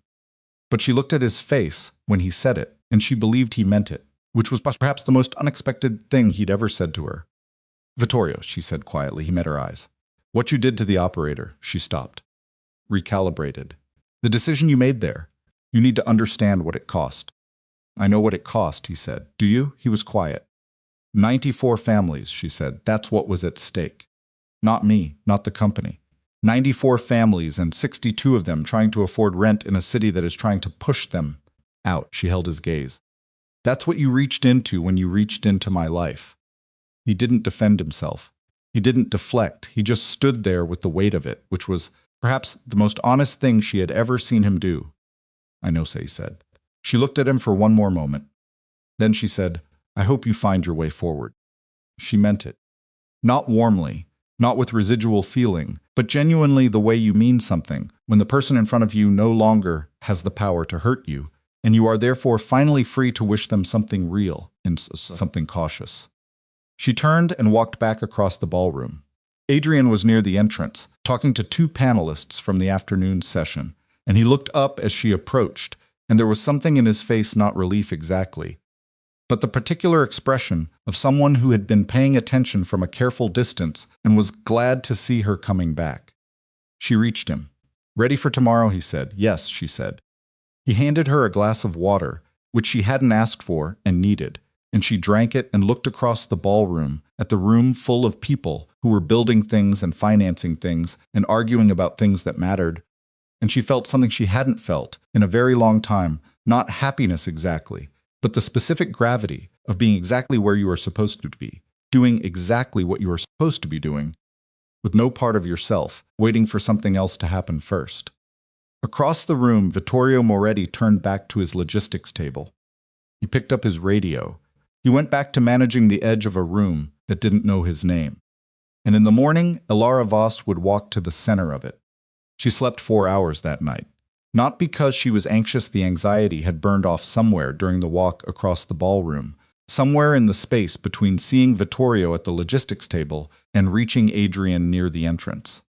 What remained after the anxiety left was something quieter and more demanding, a kind of focused stillness that kept her brain running at low heat, even after she turned off the light at midnight, working through the keynote structure, checking the sequence of arguments the way she checked a model's figures, making sure every part connected cleanly to the next. It was up at 4:50, she made coffee. She stood at the window of the hotel room. She'd booked a room rather than commute in the morning traffic, and looked at Midtown in the dark. The city's specific pre-dawn light that wasn't quite night anymore, but wasn't close to day. She drank the coffee slowly. She didn't review the keynote notes. She had reviewed them enough. What she needed this morning was not more information. It was stillness. She thought about Isadora. Not deliberately, it wasn't the kind of thought you aimed, more the kind that arrived on its own when you were tired, and standing in the dark, and about to do something that mattered. She thought about her grandmother at 60, standing in front of that building in the photograph, squinting into the sun. She thought about what Isadora had never told her directly, the things she'd communicated through action instead. Through the way she moved through a building inspection, through the way she negotiated, through the way she sat across from people who underestimated her and simply waited for them to finish. Isadora had never made a speech. She had just kept building. Elara finished the coffee, rinsed the cup, and went to get ready. The ballroom was set for the keynote by 8:15 round tables, a stage, a lectern with a microphone, and a small monitor she could use for notes if she needed them. She didn't plan to need them. 340 people registered for the morning session, which was the largest single audience of her professional career. She stood backstage for 12 minutes before they introduced her, alone in the particular quiet of a space that is about to become loud. She breathed slowly. Her hands were steady. Her stomach was not steady, but she'd learned years ago that a slightly unsteady stomach was simply information. It meant the thing you were about to do was real, that it had weight, that you weren't sleepwalking through it, and information was manageable. The introduction was brief. She walked out. The applause was immediate and genuine, and she absorbed it without performing gratitude, just nodded once and adjusted the microphone and looked out at the room. 340 people, development executives, city planning officials, nonprofit housing directors, finance professionals, community advocates, people who built things, people who financed things, people who spent their professional lives arguing about who the city was for and who got to live in it. She set her hands on the lectern. She began. She spoke for 42 minutes. She spoke about the Tillman project not as a personal story, but as a case study in what affordable housing development actually required: the financial engineering, the regulatory navigation, the community anchoring, the specific kind of patience that was different from passivity because it was active patience, the kind that kept working while it waited. She spoke about what went wrong on Tillman and what it took to fix it, with specificity: the foundation redesign, the contingency miscalculation, the operator withdrawal and reinstatement. She didn't soften the mistakes. She described them plainly and described what the response to them had been, because the response was the part that was instructive. She spoke about the 62 families who would be paying rent at or below 60% of area median income when the project opened, and she said their existence was not the result of charity or idealism. It was the result of a financing model that worked, and a site assembly that had taken 3 years, and an engineering team that had solved a problem correctly, even when solving it correctly cost more than solving it quickly would have. She spoke about what it meant to build something that outlasted the circumstances of its creation. She did not mention Vittorio Moretti. She did not mention the surveillance, or the federal investigation, or the anonymous emails, or the man who had stood at a logistics table the previous night, looking like someone who had walked out of his own life, without fully understanding when it had happened. None of that was for this room. What was for this room was the work. The actual, specific, unglamorous, technically demanding, financially complicated, human stakes work of building housing in a city that was actively hostile to affordability and doing it anyway, correctly, without shortcuts. Because the people who would eventually live in the buildings deserved to have them built correctly. When she stopped, the room was quiet for exactly 1 second. Then it wasn't. Adrian Cross was in the 3rd row.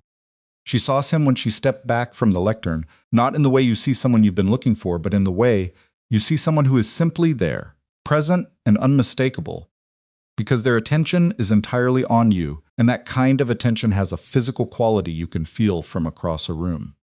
He was not applauding in the performed way of people at professional events who applaud because it's required. He was applauding the way people applaud when they mean it, when something has genuinely reached them. And his face had the particular expression of a man who has just heard someone say something he had been trying to articulate for a long time and couldn't quite find the right form for. She came down from the stage. People stopped her: the housing nonprofit director, a deputy commissioner from the city planning office, 2 developers she knew professionally, and one she didn't, who introduced himself as working similar project in the Bronx and wanted to talk about the community benefit framework she'd described. She talked to all of them, briefly, specifically, usefully. Adrian waited. When the immediate cluster thinned, he was still there, a cup of coffee in each hand, doing the same thing he'd done at the development forum 5 months ago. She looked at the coffee and then at him. "You have to stop doing that," she said. "It works," he said. She took the cup. "The part about the contingency miscalculation," he said. "You didn't have to put that in. It was the most instructive part," she said. "It was also the most honest part. People don't put the mistakes in keynotes. I'm not interested in the version of this that people put in keynotes," she said. He looked at her for a moment with that particular expression, the one she'd been learning over the past several months. The one that meant he was thinking about what she'd said rather than what he was going to say next. The co-investment agreement, he said. My attorney sent the revised draft to Patricia last night. Clean version, all the brackets filled. I saw it this morning, she said. At 4:50, he raised his eyebrows slightly. I don't sleep much when something's close to finish, she said. I'll have Patricia's response by end of day. All right, he said. They stood there in the emptying ballroom. For a moment, the ambient noise fading as attendees moved toward the breakout sessions, and the silence between them was the specific kind that didn't need filling, the kind that had something already in it. Elara, he said. She waited. When the project opens. The Tillman building. He turned the coffee cup in his hands. I'd like to be there. She looked at him. Not the professional version of being there, not a ribbon cutting for the press photos, not the kind of presence that gets documented and added to a company's impact portfolio. He meant something different, and they both knew it. Yes, she said, I'd like that. Sandra Okafor called on a Tuesday in early September, 14 months after their meeting in the federal building. Elara was at the Tillman site when the call came, standing on what would become the courtyard of the South Residential Building, hard hat on. The foundation work finally complete, and the structural framing going up around her in the specific organized chaos of a construction site that is past its worst problems and moving forward. She stepped away from the noise to take the call. It's done, Okafor said. 2 words, no preamble. The specific efficiency of someone who has delivered hundreds of these calls and knows that the information is the whole thing. Tell me, Elara said. Moretti entered a cooperation agreement with the federal government 6 weeks ago. We've been in the documentation phase since. The agreement was formalized yesterday, a pause. His cooperation covers a range of organizational activities over a 15-year period. In exchange, he avoids prosecution on the primary counts and pleads to lesser charges with a defined sentencing range. What range? I can't discuss specific terms. What I can tell you is that the sentencing will be meaningful, and that the cooperation itself requires substantial disclosure of organizational structure and operations that will significantly impact the Moretti organization's capacity going forward. The construction noise behind her was steady and enormous, steel on steel, voices calling across distances, the mechanical percussion of things being built. My documentation, Elara said.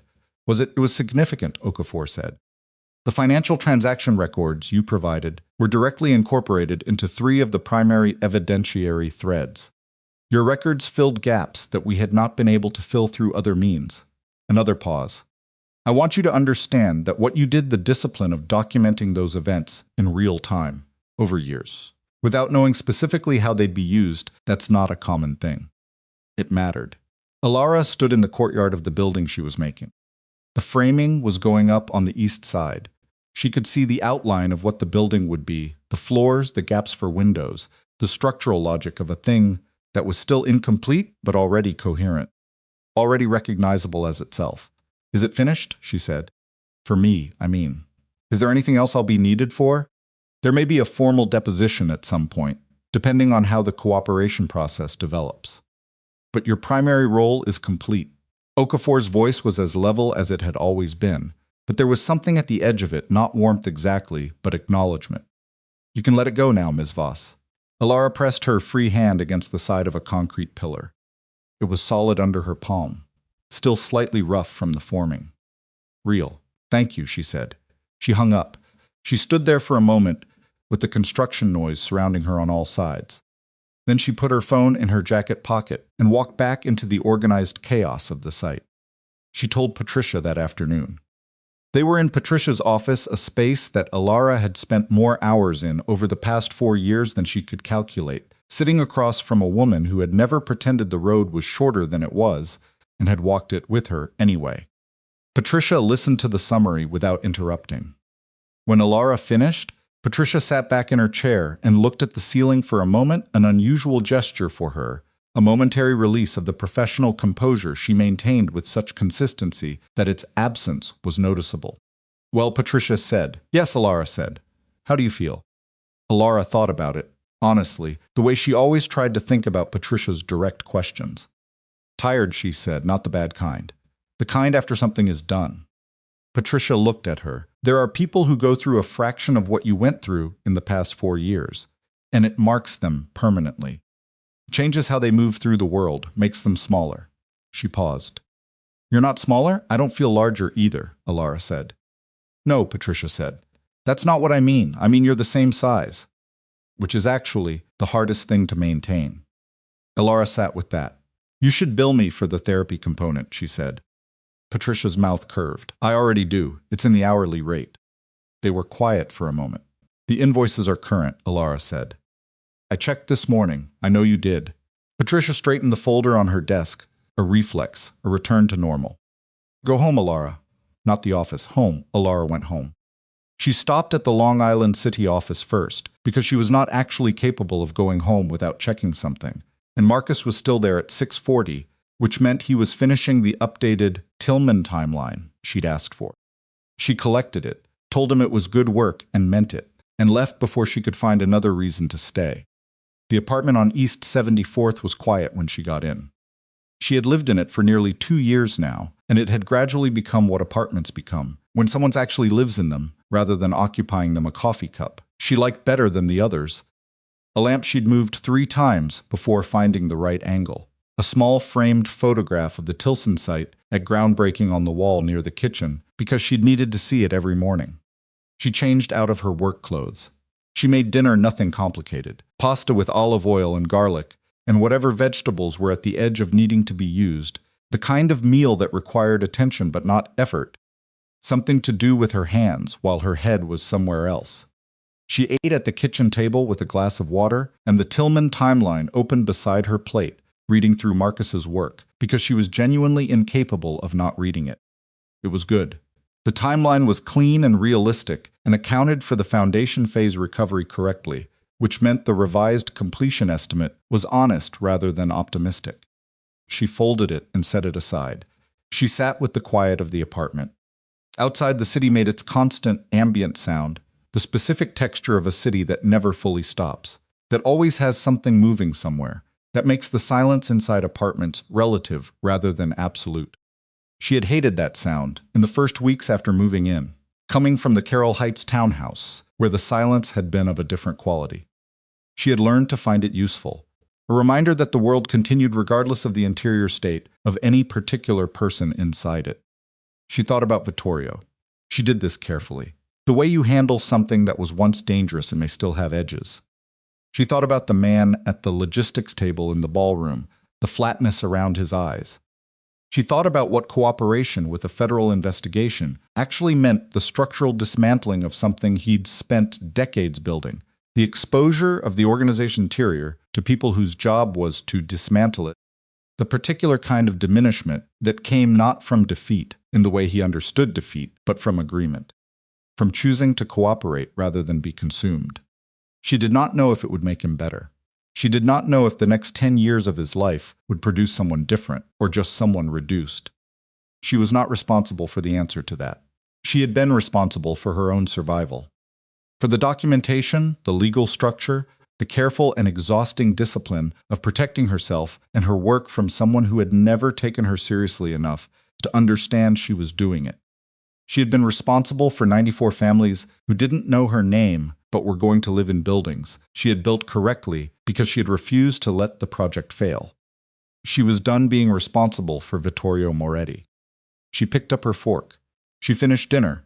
She washed the plate and set it upside down in the drying rack the way she always did. Donna Reardon came to the Tillman opening. Marcus came. Both of them were there before Elara was, which she should have expected, because both of them had built this thing as much as she had, and they understood the weight of the day more precisely than anyone outside the company could have. Patricia came, which surprised Elara because Patricia rarely attended client events. She arrived in a dark coat, shook Elara's hand, and said, "I wanted to see it." Adrian was there.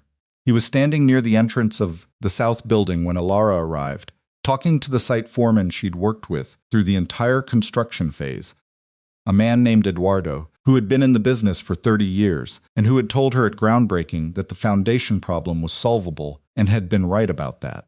They were talking the way men who have built something together talk, referencing specifics, using the shorthand of shared experience, occasionally pointing at a structural element that meant something particular to people who knew what it had taken. He saw her coming and finished the conversation and walked toward her. He didn't say anything immediately. He just stood beside her and looked at the building. The south residential block was 8 stories, red brick, the facade articulated in a way that gave the units real windows with real light and created a scale that didn't flatten or overwhelm the existing neighborhood. The north block was 6 stories, the community facility anchored at the ground level, its glass front already showing the interior space, clean, functional, with the particular brightness of a room that knows people are coming.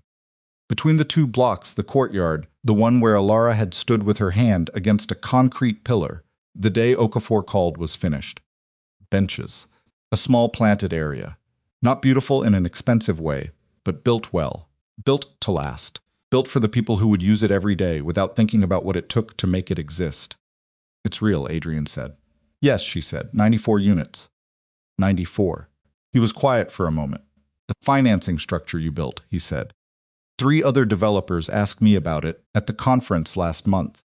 2 of them are in early conversations about similar projects. She looked at him. You mentioned that to them? I told them to call you directly. He shrugged slightly. You built the model. You should get to explain it. She looked back at the building. A family was coming up the path toward the south entrance, a woman in her 40s. 2 kids, one around 12 and one younger, the younger one slightly ahead, and running her hand along the brick wall of the building, the way children touch new things to confirm they're real. The woman stopped at the entrance and looked up at the building for a moment, and on her face was an expression Elara could see clearly from where she stood, something between disbelief and relief, the specific combination of someone who has needed something for a long time and is only now allowing themselves to believe it has actually arrived. Elara watched her. She did not look away. She stood there and let herself see it completely.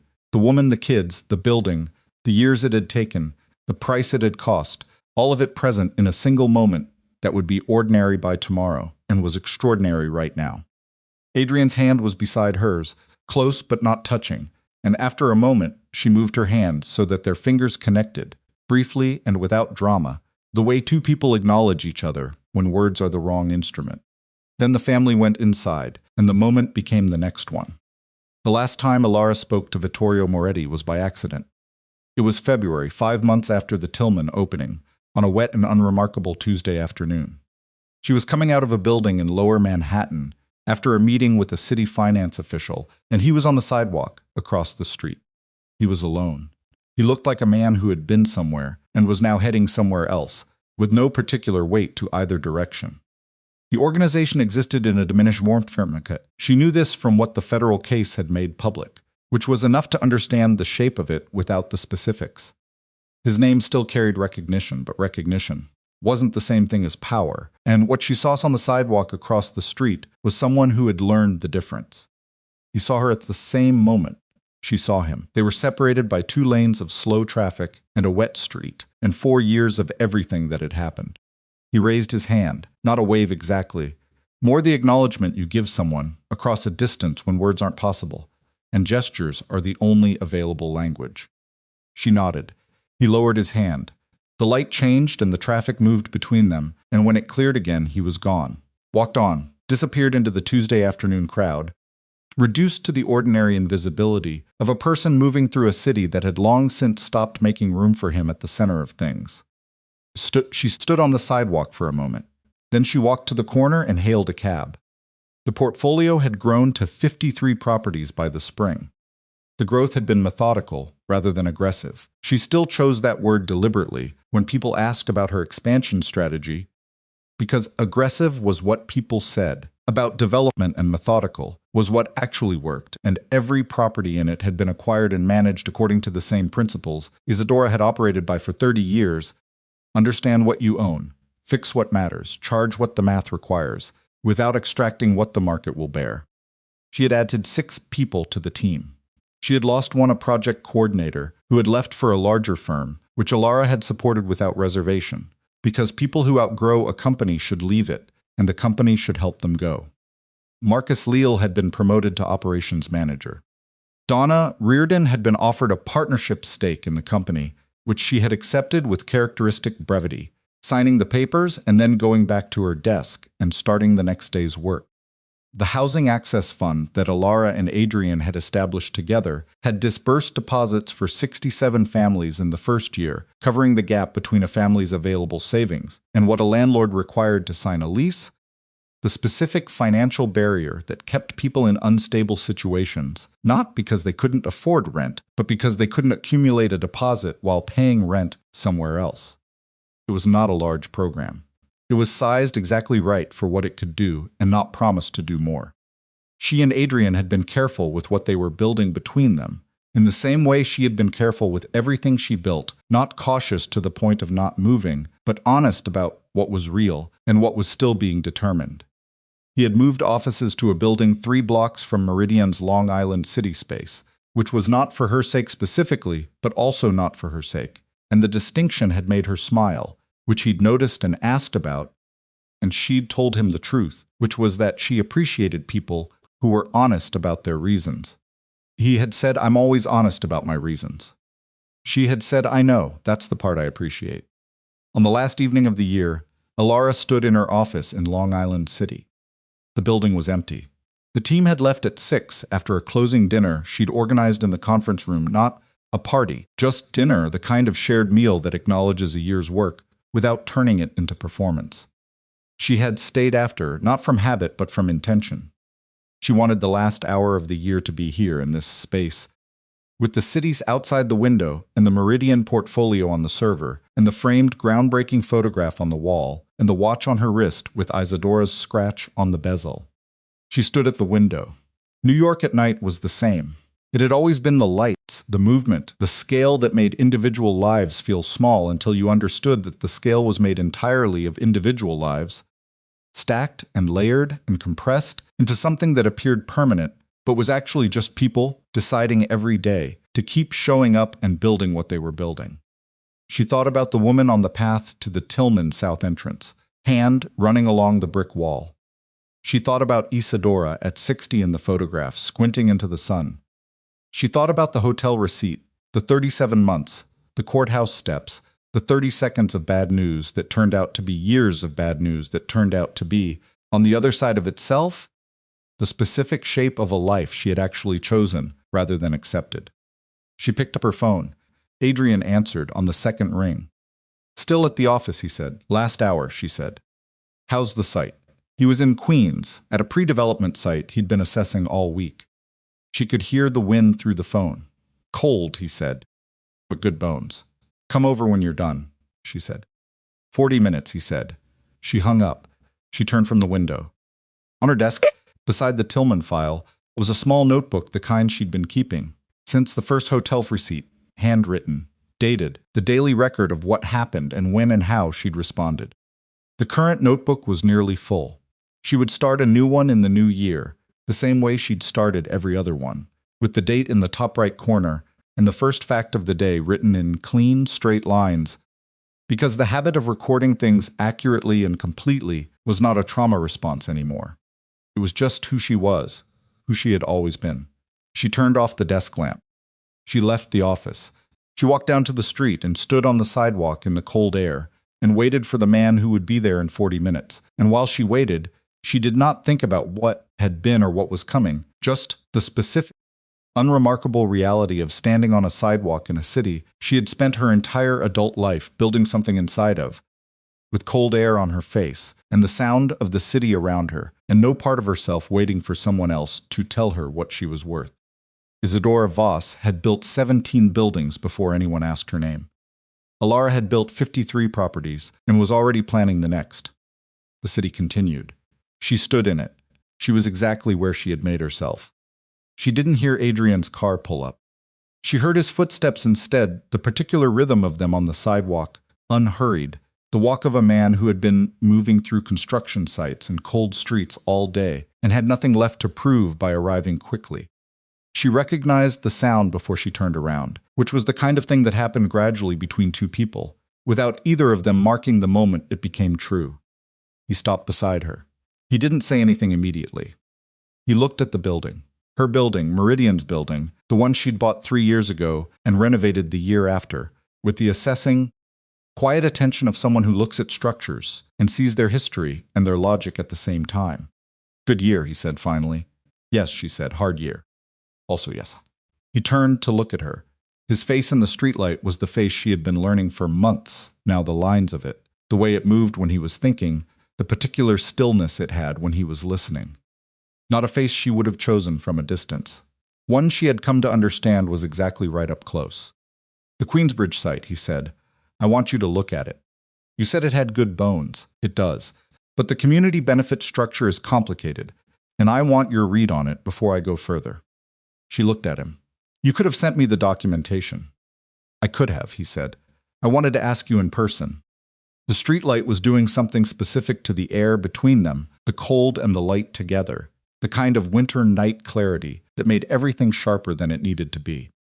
She felt the weight of the day, settling into something she could carry without effort, the specific relief of a thing that had been demanding and was now done.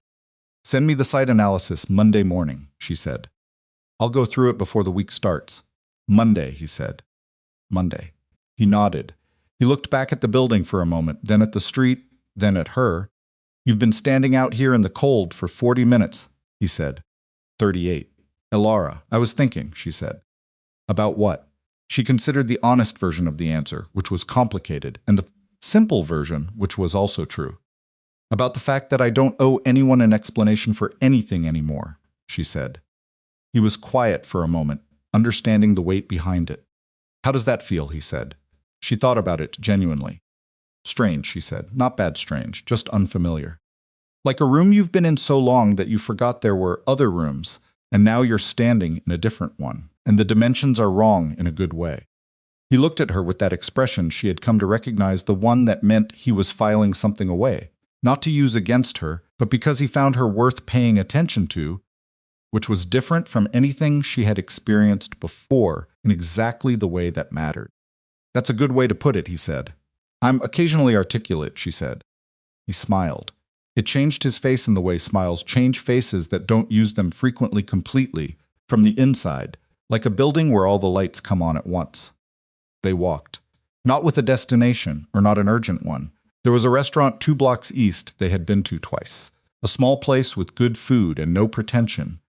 The kind of establishment that Elara had always preferred, because places that didn't try to impress you left you room to think. They walked in that direction without discussing it, because the agreement between them was often that kind arrived at through proximity and shared direction rather than announcement. She told him about Okafor's call. Not the federal case details, those weren't hers to share in full, but the shape of it, that it was resolved, that her role in it was complete, that the thing she had been carrying, since she first picked up a pen and wrote down a date in the top corner of a notebook because cousin told her she would need to remember exactly when things happened, that thing was finished. He listened without interrupting. When she was done, he said, You knew when you started keeping those records. You knew it would go somewhere eventually. I didn't know what I knew, she said. I just knew that not writing it down felt wrong, like leaving a load-bearing wall out of a building. It would stand for a while, and then it wouldn't, and when it didn't, you'd have no documentation of what had been there. He was quiet for half a block. Isadora taught you that, he said. Not a question. He had heard enough about Isadora over the past months to understand that most of the things Elara did, that other people found unusual, trace back to a woman in Queens, who had bought a neglected 6-flat in 1971 and built something that outlasted every assumption anyone had made about her. She taught me to understand what was mine, Elara said. Not possess it, understand it. There's a difference. Yes, she said. Possession is just a legal status. Understanding is you know what you have and why it works, and what it needs and what it cost. You can't take that from someone. You can take the asset. You can't take the understanding. They reached the restaurant. It was warm inside and not crowded, the particular pleasant atmosphere of a good small restaurant on the last evening of the year when most people have already gone somewhere else to celebrate. They were seated at a corner table without ceremony. They ordered without extensive deliberation, which was one of the things she had noticed about Adrian early. He knew what he wanted and said it. Without performing consideration, he wasn't actually doing. The food came. They ate. They talked about the Queensbridge site and about the Housing Access Fund's second-year projections and about a zoning policy shift that Donna had flagged that morning. They talked about a book Adrian had been reading about the history of urban infrastructure in American cities, which he was finding more interesting than he'd expected. They talked about Marcus's work over the past year and what he was likely ready for next.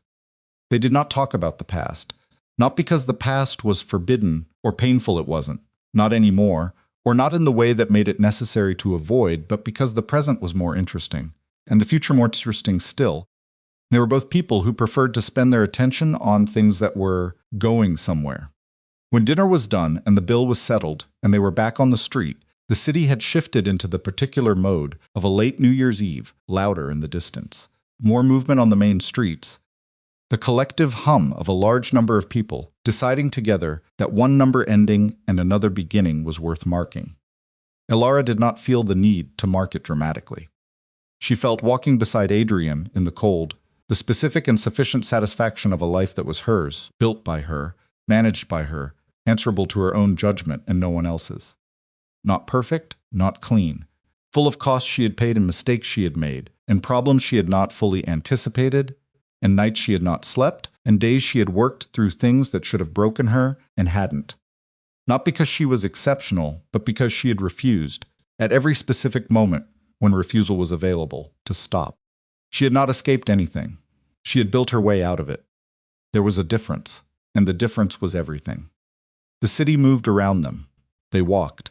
And somewhere across town, in a building Elara had never seen, 94 families were at the end of an ordinary day in an apartment that was theirs, lights on, dinner done, children asleep or nearly, the unremarkable permanence of a home that had been built correctly by people who understood that correctness was not glamorous and was not optional, and was, in the end, the only thing that lasted. Elara Voss walked through the city she had spent her life building inside of, and the city held her, the way cities hold the people who build them, without acknowledgement and without fail. It was enough. It was, in fact, exactly enough.